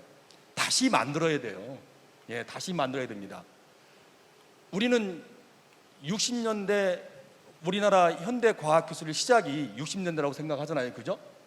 우리는 60년 만에 다른 선진국이 200년, 250년 해왔던 걸 했어요. 그럼 우리만의 그런 독특한 R&D 컬처가 있는 거거든요. 거기에 맞게 다시 설계를 꼭 해야 됩니다. 키스텝 평가 전담기관이 아니에요. 저는 진짜로 오늘 제 마음으로 절박하게 말씀드리고 싶은 건 진짜 R&D 시스템을 다시 설계하자. 새 판을 짜자. 그런 측면에서 보셔야지. 뭐 다 문제 나와 있는 거잖아요. 그죠? 우리 진짜로 우리 더 이상 연구자들 부글하지 않습니다. 진짜로 자존감을 살려주는 그런 게 필요하지 않나라고 싶어서 제가 말씀을 드립니다. 예, 진정 어린 말씀으로 불을 토하는 것 같은 말씀을 주셨는데요. 오늘 뭐 서두에서도 말씀드렸지만 이제는 우리 국가가 직면한 모든 문제 해결책을 과학기술자 그룹에서 좀 해달라는 요청이 있는 걸로 봐서는 과학기술자들이 굉장히 기대를 많이 받고 있고요. 또 그만큼 기대에 부응해서 우리가 좀 해결책을 제시해주고 또 그런 그 희망의 목소리들, 희망의 가시적 성과들을 많이 보여줄 텐데 그러기 위해서 우리만의 독자적 시스템 재설계가 이번에 꼭 필요한 시점이고 그런 면에서 오늘 논의가 아주 적절한 한 가지만 시점이 제가 더 같습니다. 말씀드릴게요. 우리 누리호 발사 성공했잖아요. 예. 모든 국민이 누리호 발사 성공 여부에 대해서는 촉각을 곤두세웠어요. 성공을 딱 하고 그 연구자들이 갖고 있는 그걸 보신 적 있나요? 그거 안 보셨죠? 그거 보셔야 돼요. 진짜 연구자들은 애국자입니다. 진짜 연구자들은요, 국가를 위해서, 우리나라를 위해서 R&D를 그런 마음으로 하고 있어요. 그런 사람들의 마음을 한 번만이라도 아우를 수 있는 그런 거, 돈 안 들이고 할 수 있는 거, 그거 찾아봐야 됩니다. 네, 오늘 그 남기태 교수님 발제와 또 5분의 토론을 좀 다 한 번씩 들어봤는데요. 아까 우리 윤 원장님께서 말씀하셨던 것처럼 플로어에도 지금 말씀하고 싶으신 분이 꽤 있으실 것 같아서 혹시 좀 오늘 토의하는 거에 보고 의견이 있으시면 자유롭게 말씀해 주시면 감사하겠습니다.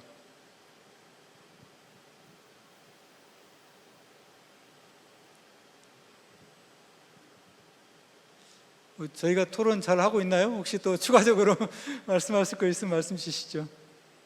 네.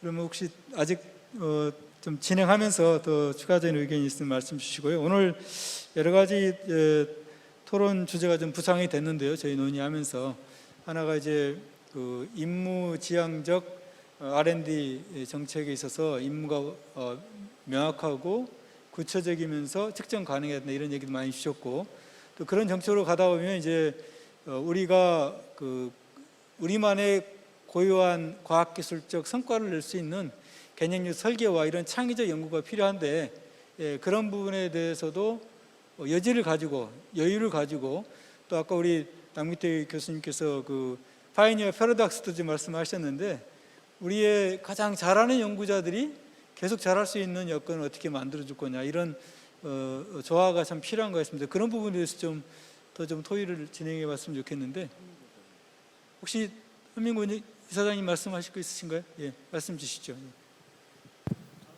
사실 저는 생각하는데 하라고 그래서 말씀을 하는데요. 사실 이제 과학기술을 우리가 어떻게 볼 거냐가 치열한 것 같아요. 이게 취미생활이냐 아니면 죽기 아니면 살기냐 결국 밸런스를 어떻게 맞추는 거에 있습니다. 근데 지난 10여 년을 보면 일종의 보조금 사업으로 생각하는 분도 없지 않아 있다.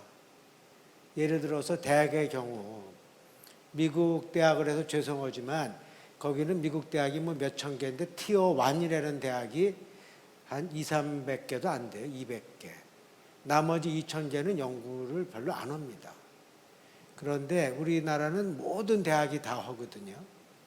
심지어는 2년제 대학이라는 데서도 하는데 그것도 중요하지만 거기는 이제 일꾼을 키우는 건데 그러다 보니까 우리 스스로가 평가 시스템이 없어서 우리 이우일 회장도 있었지만 보직을 하다 보면 개수적인 게 제일 좋습니다. 그러니까 평가 문화가 약하기 때문에 연구비가 좀 집중됐다는 건 어폐가 있지만 보조금으로 해서 뭐 연구비 수혜율이 몇 프로 따지는 게 전 세계에서 한국밖에 없지 않을까요? 그다음에 그러니까 대학도 그렇고 그다음에 이제 출연연도 이 우리나라 아무것도 없던 시절에 만든 출연연이 글로벌 탑으로 나가면서 역할은 무엇이냐, 그런 것도 고민해야 되고, 그다음에 기업도 마찬가지입니다. 그래서 이거는 근데 결국은 우리가 현실과 이론을 어떻게 밸런스 있게 자르냐는 건 정부와 여론의 몫입니다. 수월성으로 가자. 그렇게 되면 보조금보다는 좀 집중적으로 가자. 이런 게 국민적 합의가 안 이루어지고, 또 점점 그 모든 결정 권한이 국회로 가면서 아무래도 또 R&D에서도 지역 균형을 따지는 것이 국가적으로 얼마나 좋으냐 참 어렵습니다.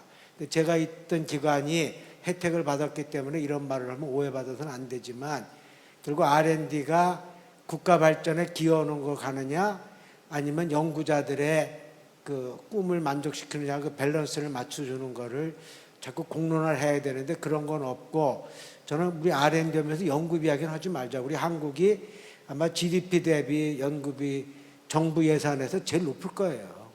지금 제일 높다고 그럽니다. 그래서 그건 충분하지는 않지만 항상 부족하지만, 어떻게 파이를 나누느냐에서는 국민적 합의가 이루어지는 좀 논의가 이런 데서도 좀 많이 이루어졌으면 좋겠는데 쉽지는 않을 것 같습니다. 그래서 연구 참가자들이나 이제 그 공급자랑 그 수혜자 입장에서 그 밸런스를 어떻게 하느냐, 그렇게 한다면 우리나라가 누리호를 했지만 노벨상을 아직 못 탔다 그러면 또 할 말도 없고, 결국 근데 우리나라가 이렇게 발전한 건 민간 기업의 정말 엄청난 노력이었습니다. 죽기 아니면 살기로.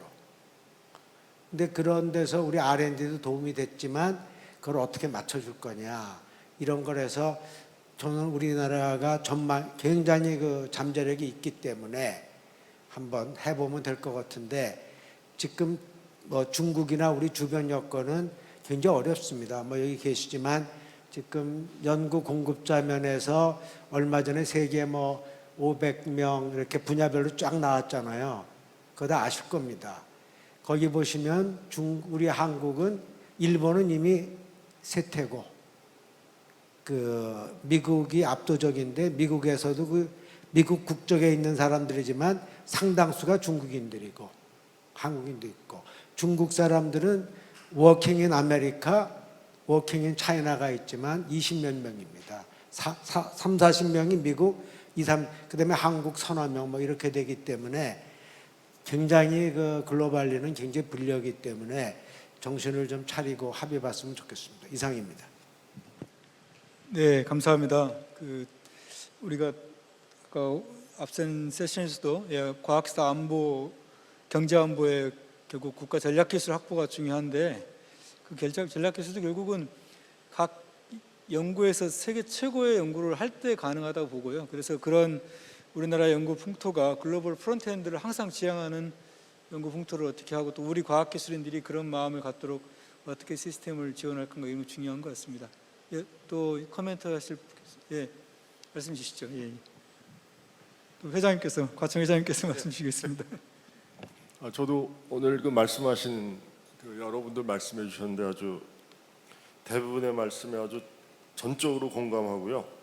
특히 R&D 새 판을 짜야 된다는 그 말씀에 100% 이상 공감을 합니다. 사실 그게 추격자형에서 선도자형으로 바꿔야 된다고 저희 과총에서도 계속 주장을 했고, 포럼도 여러 차례 열고 방안이 뭘까 이제 그런 걸 했었는데요.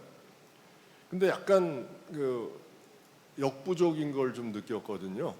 뭐냐 하면 그게 두 가지 요소가 있는데, 첫 번째 요소는 이제 저희 내부에서 찾자면, 그 연구하시는 분들의 가장 큰 착각이 뭐냐 하면, 제 생각에는 연구자는 연구만 열심히 하면 된다. 그거인 것 같습니다. 근데 연구자가 연구를 진짜 열심히 해서 그 칼자루를 준 사람들을 감동시키는 연구는 그렇게 많지 않거든요. 누리호 그게 아주 예입니다. 여태까지 누리호 말고 최근에 있었는지 모르겠어요. 만약 코로나 치료제를 세계에서 최초로 만들었다면 그게 감동을 주었을까? 대부분 95%, 99%의 연구는 결국은 칼자루 준 사람들을 설득을 시켜야 됩니다. 근데 우리나라는 불행하게도 그 칼자루 진 분들이 과학기술에 대해서 그렇게 지식이 많지 않은 것 같거든요.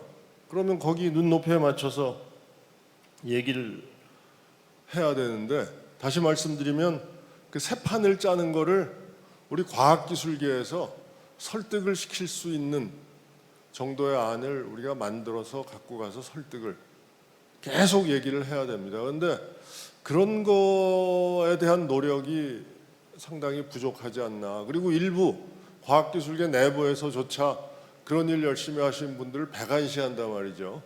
예. 그리고 조금 의견이 다르면 이거는 내 의견하고 달라서 나는 여기 동의 못한다 그러고 뭐 반대를 한다든가. 예. 하여튼 뭐 그런 그 일들이 계속 반복이 되면 과학기술계에 대한 신뢰가 떨어지기 때문에 그 소위 칼자루를 진 분들이 과학기술계 의견은 통일된 의견이 아니라고 이렇게 그냥 치부를 해서 잘 듣지를 않게 되는 것 같아요. 그런 일들이 계속 반복되어 왔던 것 같고, 그러니까 결국은 오로지 경제적 논리나 이런 데 입각해서 똑같은 일들이 반복이 되고 20년 전하고 지금하고 똑같은 문제들을 계속 말씀하신다고 하셨는데, 예, 결국 그런 일들이 계속 반복되는 것 같습니다.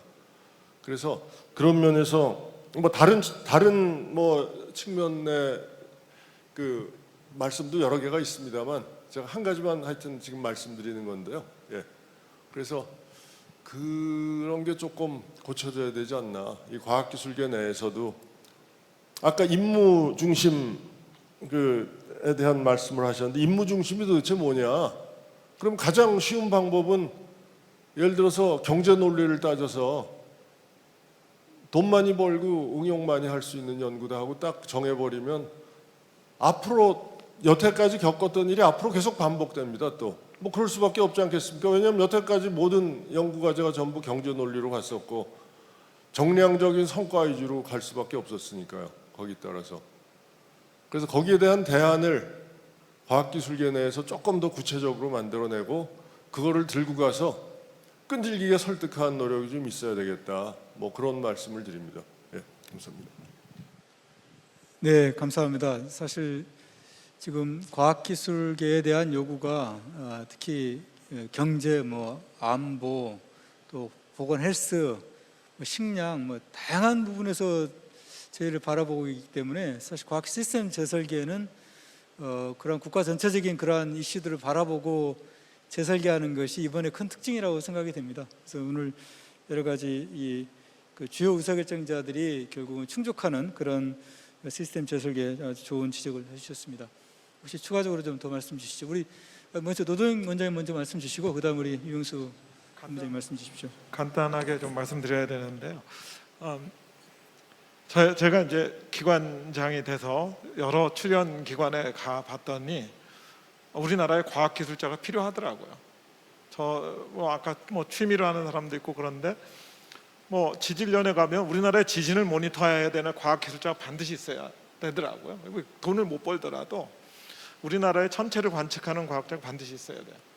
그리고 새로운 기술을 만들어내고 이게 반드시 있어야 되는데, 제가 좀 안타까웠던 점이 지금까지는 과학기술자를 지원한다 이렇게 봐서 뭐 국가 임무에 맞는 뭐 혹은 발전에 있는 사람이 있으면 우리가 골라서 이분이 그쪽 잘하니까 지원한다, 이런 개념. 아까 과학자의 자존심 말씀하셨잖아요. 이제 판이 바뀝니다. 제가 생각해는 판이 바뀌어요. 국민의 많은 분들이 과학기술을 그렇게 좋아하지 않아요. 과학기술 성과를 보더라도 직업으로서 과학기술을 하겠다는 사람들이 점점 줄어들거든요. 국가가 요구를 하는, 특히 과학기술에 기반해서 세계 5대 강국으로 들어간다고 했을 때 국가가 필요로 하는 과학기술 인력을 확보하기가 굉장히 어려워질 거라는 저는 생각이 들고요. 점점 과학계를 떠나고 있거든요.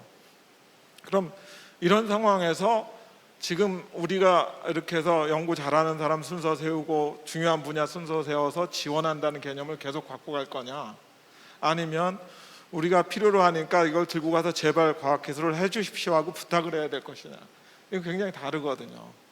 그러니까 지금 저희가 이 칼자루를 쥔 분들을 설득하는 게 아니라 방법은 지금 칼자루가 어디가 있느냐도 명확하지가 않아요. 앞으로 사람 수가 줄고 진짜 양자가 중요해졌을 때 양자 기술을 할 수 있는 과학기술자가 있을까? 없으면 지금이라도 돈을 들고 가서 키우라고 좀 부탁을 해야 될 이런 상황이거든요. 그래서 좀 그런 개념 자체가 이제 바뀌어야 되지 않을까. 아까 윤석준 원장님 말씀하신 대로 과학기술자들이 이게 이제 귀해집니다. 굉장히 귀한 시대가 될 것 같거든요. 그래서 국가에서도 그런 걸 좀 인지하고 이제는 국가나 정부에서 혹은 민간에서도 필요한 걸 해달라고 가서 부탁하는, 민간에서 항상 그러잖아요. 뭐 스스로 무슨 기술이 잘하고 있는 사람한테는 가서 연구해달라고 부탁을 하잖아요. 근데 국가는 그런 적이 없습니다. 이 기술자 또 우리 과학자들이 내가 이거 하면 좋을 것 같으니까 해주세요. 이거 국가적으로 중요합니다라고 설득하는 단계이기 때문에 그런 개념이 바뀌는 시스템도 좀 생각했으면 좋겠습니다. 예, 우리 유영수 본부장님도 좀 말씀 주십시오. 예. 임무에 대한 그 정의가 굉장히 어려운 부분이긴 한데 사실은 뭐 시급하게 새로운 임무가 발생할 수도 있고 여러 가지 상황적인 요건이 다르기 때문에 임무를 명확하게 정의하는데 집착하는 것이 꼭 바람직하지는 않겠다. 포괄적으로 정의를 하고 실질적으로 우선순위에 따라서 뭐 기술 분야든 일정한 정책이 정해지면 그게 추진력을 가지고 이렇게 지원하는 부분들이 과연 국가의 임무다라고 정의하는 것이 맞지 않겠는가라는 생각이 들고요. 두 번째, 그 패널 분들께서 많이 우려하신 부분들이 이제 저도 같은 맥락인데 지금 여기에서 임무의 중심에 대한 그 임무가 소위 연구자나 아니면 사업을 추진하는 사람들에 대한 뭐 그 정책에 대한 그 책임성하고 같은 맥락으로 이해하면 안 된다라는 생각이 듭니다. 사실은 그 평가든지 점검을 통해 가지고 사실은 유사한 임무 또는 임무가 종료된 이후에 후속 임무하고 연결시켜서 그 피드백할 수 있는 그런 체제들이 구축하는 것이 보다 중요하고요. 그런 관점에서 보면 이 평가든지 점검이라는 부분은 사실 컨설팅적인 접근이 좀 필요합니다. 그러니까 이번 그 사업들, 임무형 사업들을 가지고 아니면 정책을 가지고 어떠한 그 이점과 어떠한 문제점들이 있는지를 유용하게 정보들을 제공하는 데 관점을 줘야지 이것을 연구자라든지 아니면 이해관계자들한테 뭐 책임성을 부여하는 그러한 관점에서 그러한 시각은 바람직하지 않다 이런 생각을 좀 듭니다. 네. 네, 지금 저희가 직면하는 모든 문제를 해결하는 그 임무 지향적 R&D 측면에서 보면 결국은 이제 해결책은 과학기술 혁신에서 나와야 되니까 결국 과학기술 혁신을 담당하는 사람이 가장 중요하고 그분들이 결국은 이제 의사결정을 주된 축을 잡는 형태로 좀 변해가는 것 같은 생각이 좀 듭니다. 그런 면에서 보면 이제 결국은 이번에 중요한 또 우리 국정과제 안에서 보면 중요한 흐름이 이제는 민간 주도의 시스템 설계 쪽으로 많이 좀 초점을 맞추고 있는데요. 그래서 특히 민간 주도라면 이제 뭐 기업의 의견 뭐 이런 게 중요하다고 보는데 탄소 중립도 보면 기업의 입장에서 보면 이제는 이 기초 원천 연구가 죽고 사는 문제, 그 성과가 그래서 굉장히 중요한 그 민간의 주도적 요구 사항이 많아질 수밖에 없고 그런 면에서 이제 민간 주도의 시스템 설계가 가능한 때가 왔다고 보는데요. 이런 면에 대해서 우리 그 포스코 우리 이상호 우리 전무님께서 좀 추가적으로 좀 말씀해 주시면 좋겠습니다. 예, 그 민간은 이제 저 혼자니까 그 민간은 이제 속성상 그 돈을 버는 데죠. 그러니까 기술을 통해서 돈을 버는 데이기 때문에 앞서 논의했을 때도 약간 좀 그 현업 중심으로 제가 말씀드려서 특히 이제 기초 과학에 대해서는 제가 좀 다른 그 관점으로 얘기한 것처럼 오해할 수 있을 것 같고 그건 좀 경계를 좀 두고 싶고요. 그 제가 모두에 말씀드린 대로 저희 포스코 같은 경우는 석탄 가지고 제철소를 만들어서 전 세계에서 1등입니다. 근데 파라다임이 확 바뀌어버렸죠. 지난 2년 동안. 그래서 탄소 중립이란 말은 이제 초등학생도 알 수 있는 수준이 되다 보니까 이거는 옛날처럼 무슨 그 수사로 쓸 수 있는 게 아니라 당장 제가 아까 말씀드린 대로 벌써 무역 분쟁에서 그 텍스를 부과하게 되다 보니까 영업이익이 나올 수 있는 구조가 안 되거든요.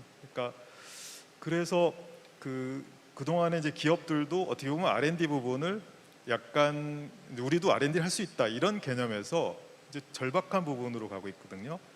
근데 이제 요번에 저희가 하고 있는 이제 수소환원 제철 기술을 이제 개발하려고 프로포즈를 이제 한 2년 전에 이제 정부한테 제출을 했는데 굉장히 아쉬운 거는 우리나라의 그 전체 그 관료 시스템에서 조금 갖고 있는 거는 항상 이제 그 발전 과정에서 이슈가 있었죠. 이렇게 그 취팅이 많다 보니까 이거에 대한 절차적 정당성을 굉장히 따지게 되는 거죠. 과연 맞을까? 그래서 아까 제가 올라오기 전에도 말씀드렸지만 예타라는 R&D 예타라는 거를 가만히 보면 이게 모순적인 용어가 두 개가 붙어 있죠. 그러니까 형용 모순이라고 하는데요. 예비 타당성에 R&D를 갖다 붙이는 거는 R&D 원래 그 가능성이 3에서 5%도 안 되는 일들을 하는 거거든요. 그걸 이제 예타라고 하다 보니 사실 그거를 평가하는 분들도 어렵고 평가받는 사람들도 이게 실체가 아직도 명확하지 않은 거를 다 설명해야 되는 문제가 있죠. 그래서 여기 이제 임무 중심이든 그리고 좀 우리가 얘기하는 기후, 탄소 중립, 뭐 디지털 이런 것들이 너무 스피드가 빨라서 민간에서 볼 때는 이게 벌써 한 3개월 지나면 오래된 스토리로 되거든요. 그래서 저는 이제 과학 부분보다는 기술 쪽에 방점을 둬서 말씀드리면 민간의 정보력, 민간의 신속력을 좀 의지하고 신뢰하셔서 민간한테 어떤 부분을 한번 주도를 시키고 이건 이제 기술 부분입니다. 기술 개발 측면. 그래서 결국은 사람인데요. 저 사람이 나쁜 행동을 하지 않을까 자꾸 여러 가지 절차를 두는 행위는 이미 지난 세기에 다 끝났다고 생각합니다. 지금 파라다임은 일단 신뢰하고 거기에서 민간이 여러 그 네트워크를 가지고 개발하는 것들에 대해서 제도적으로 한번 밀어보고 거기서 뭐 중간에 치팅이 생기면 완전히 뭐 서양식으로 더 이상 사회에서 발들일 수 없는 그런 이제 신뢰 사회로 좀 가야 되는 것이 사실 R&D 측면에서 굉장히 중요한 이슈입니다. 그래서 아까 우리 한민구 부장님께서도 말씀하신 대로 우리나라 그 R&D 전체 국가 예산에서 비율은 엄청나게 높은데 그것이 실제로 체감하는 부분은 적다는 거는 전부 그 하향 평준화됐다고 저는 보거든요. 민간에서도 볼 때 국가 R&D를 별로 하고 싶지 않습니다. 왜냐하면 간섭과 그리고 목표도 되게 기업에서 보기에는 다 달성할 수 있는 부분을 하기 때문에 민간의 CEO들은 국가 R&D를 참여하는 연구원들을 별로 그 평가를 안 줍니다. 그 이유는 뭐 어차피 다 성공할 것, 그리고 다 나눠서 그 평균화시키는. 그래서 이런 자리에서 말씀드린 게 많은지 모르지만 이제 파라다임이 원하든 원하지 않든 탄소 중립이든 바이오든 그다음에 여러 가지 이슈들이 급격히 변화한 시기에 R&D를 제일 잘하는 그룹한테 맡기고 그 제도적으로 좀 보완하는 그런 시기가 됐다고 봅니다. 네, 감사합니다. 우리 다 두 번씩은 좀 말씀 주셨는데 우리 정태인 교수님은 한 번밖에 말씀을 못 하셔서 여기 대해서 좀 많은 그런 고민을 하시고 연구도 많이 하셨기 때문에 좀 의견 주시면 좋겠습니다. 네, 시간이 얼마 안 남은 것 같아서 간단히 말씀드리겠습니다. 이번에 국정과제 중에서도 이제 그 민간과의 역할 분담을 중요시한다라고 이제 말을 하고 있는데, 우리 이상호 전무님도 말씀을 해주셨지만 민간의 역할 굉장히 중요한데 지금 민간과 공공으로 나눠져 있는 민간도 민간이지만 아까 제가 좀 말씀드렸던 그 연장선상에서 말씀을 드리면 실제로 그 국가연구개발 성과의 활용에 있어서 가장 중요한 민간인이 누구냐? 민간 부문이 아니라 민간인이 누구냐라고 본다면 연구자일 수밖에 없습니다. 그래서 왜냐하면 연구자들은 끊임없이 연구를 하면서 학생들을 배출해서 회사에 취직을 시키고 그 직원들이 그 연구원들이 연구를 계속하고 그 연구를 하는 와중에 사회적 네트워크, 기업들과의 사회적 네트워크를 쌓고 서로 협업을 하고 있고 그런 눈에 안 보이는 것들이 계속 쌓아져 왔기 때문에 그 연구개발 성과의 활용에 있어서 가장 잘할 수 있는 사람은 연구자이다. 그게 이제 민간 기업에서의 연구하고는 다른 점이죠. 그래서 다시 한번 말씀을 드리지만 연구개발 단계에서 연구자 중심성을 강화하는 것과 같이 혁신 단계에서 연구자 중심성 그리고 연구자에 대한 역할을 인정해주고 강화해주자라고 다시 한번 말씀드리겠습니다. 감사합니다. 네, 감사합니다. 지금 한 2분 정도 남았는데 그래도 한번 30초씩 다시 한번 좀 못다한 말씀, 그 중요한 포인트를 한 번씩 짚어주시고 마지막에 우리 남기태 발제자 교수님께서 정리해 주시면 좋겠습니다. 저는 얘기를 많이 해서 더 할 건 없고요. 진짜 이왕에 말 나온 김에 과학기술이 대한민국을 바꾼다라는 것을 과학기술 시스템이 재설계돼야 된다라는 말씀을 드리고 좀 마치도록 하겠습니다. 네, 감사합니다. 우리 김명수 공장님. 그 임무중심형 R&D라고 하면 기존에 있는 부처 단위든 일개 혁신 주체 단독적인 수행보다는 그 부처 내 합동 내지는 이제 산학연 주체들이 협력을 해서 다가는 이런 접근이 필요하다는 생각이 들고요. 그런 차원에서 좀 좋은 성과들이 나올 수 있도록 하는 것이 정부의 역할이 아닐까라는 생각을 하고 있습니다. 네. 미래 국가 발전을 위해서 그 과학기술 자들하고 과학기술 인력 굉장히 중요하다는 오늘 말씀 많이 주셔서 국가적으로도 우리가 국가에서 필요한 과학기술 인력을 어떻게 충분히 확보하실 것인가 이런 시스템에 대한 고려가 더 있었으면 좋겠습니다. 네, 저는 이제 민간 중심으로 말씀드리면 우리나라는 기술 개발을 해서 수익을 내기에는 굉장히 좁은 시장입니다. 거의 기술 개발에서 삼성이 국내 시장만 바라보면 그 수익을 낼 수 없는 구조죠. 뭐 포스코도 그렇고 나머지 대기업도 다 그렇습니다. 그렇지만 기술 개발의 국가 R&D의 기술 개발은 새로운 기술 개발을 했을 때 저희와 같은 큰 기업들이 시장을 보는 그 국내 시장이 아니라 결국 해외 시장을 봐야 되는데 글로벌 시장에서 아까 말씀드린 중소 중견 벤처가 플랫폼에서 트랙 레코드를 쌓는 계기를 만들어낼 수 있다는 면에 좀 관점을 가지셔서 과학기술 전략 안에 임무 중심이 이 국내에서 어떻게 그 이제 성과를 만들어서 결국은 우리가 지금 지향해야 될 시장은 그 글로벌 시장이거든요. 그런 쪽의 R&D의 그 성과를 내는 플랫폼을 만들었으면 좋겠습니다. 고맙습니다. 네, 과거 10년 동안의 과학기술 정책의 주요 이니셔티브를 되돌아보면 창조경제를 할 때는 창조경제가 도대체 뭐냐 명확히 하라라는 의견이 있었고, 혁신성장을 할 때도 마찬가지로 혁신성장이 뭔지 모르겠다라는 의견이 있었고, 4차 산업혁명도 4차 산업혁명이 뭔지 모르겠다, 혼동이다라는 의견이 있었습니다. 지금 현재 임무중심형 R&D를 한다고 해도 또는 국가 필수 전략 기술을 한다고 해도 동일한 의견이 나올 것 같습니다. 좀 그게 우려가 되는 바이기도 하지만 과학기술 정책을 공부하는 입장에서는 굉장히 또 그 기회이기도 할 것 같습니다. 그래서 그런 기회가 임무중심형 R&D도 올드 스타일 임무가 있고 뉴 스타일 임무가 있다라고 하면은 과학기술적 목표를 명확히 하는 과거의 임무도 필요할 것이고, 그리고 사회 경제적 그런 목표를 가지고 좀 더 모호하게 정의되는, 그래서 정의 자체가 좀 불명확한 그런 임무도 있을 것인데, 그런 것들을 초반부터 좀 잘 활용해서 그 뉴 스타일 임무에 대해서는 어떤 관련 이해 당사자들이 모여서 과학기술 시스템 재설계를 하는 동력으로 삼을 수 있는 그런 기회가 됐으면 좋겠습니다. 양국태 교수님께서 마무리 좀 해주시죠. 예. 저희가 여러 통계 자료를 봤을 때 저희가 뭐 인력 규모도 그렇고 그다음에 어떤 투자금도 그렇고 자원도 그렇고 그렇게 없는 환경에서 지금까지 우리 과학기술이 놀라운 발전을 이루었다고 생각합니다. 저희가 앞으로도 이 과학자들이 모두 더 협력하고 더 좋은 어떤 협력할 수 있는 틀들을 만들어서 우리나라의 미래를 다시 한번 또 전체를 재설계할 수 있는 그런 어떤 기반이 되었으면 좋겠습니다. 네, 감사합니다. 그 약속된 시간 100분이 이제 다 지났는데요. 혹시 뭐 아쉬워서 이 코멘트 좀 더 하고 싶다는 그 플로어에 계신 분이 계시면 좀 한번 기회를 더 드리도록 하겠습니다. 네, 그러면 뭐 특별한 의견이 이제 더 이상 없는 걸로 알고 오늘 이거로 심포지엄 1, 2 세션을 마치도록 하겠습니다. 장시간 동안 좋은 의견 주시고 또 발제돼 주시고 토론해 주셔서 깊이 감사드리고요. 또 플로어에서도 좋은 의견 주셔서 깊이 감사드립니다.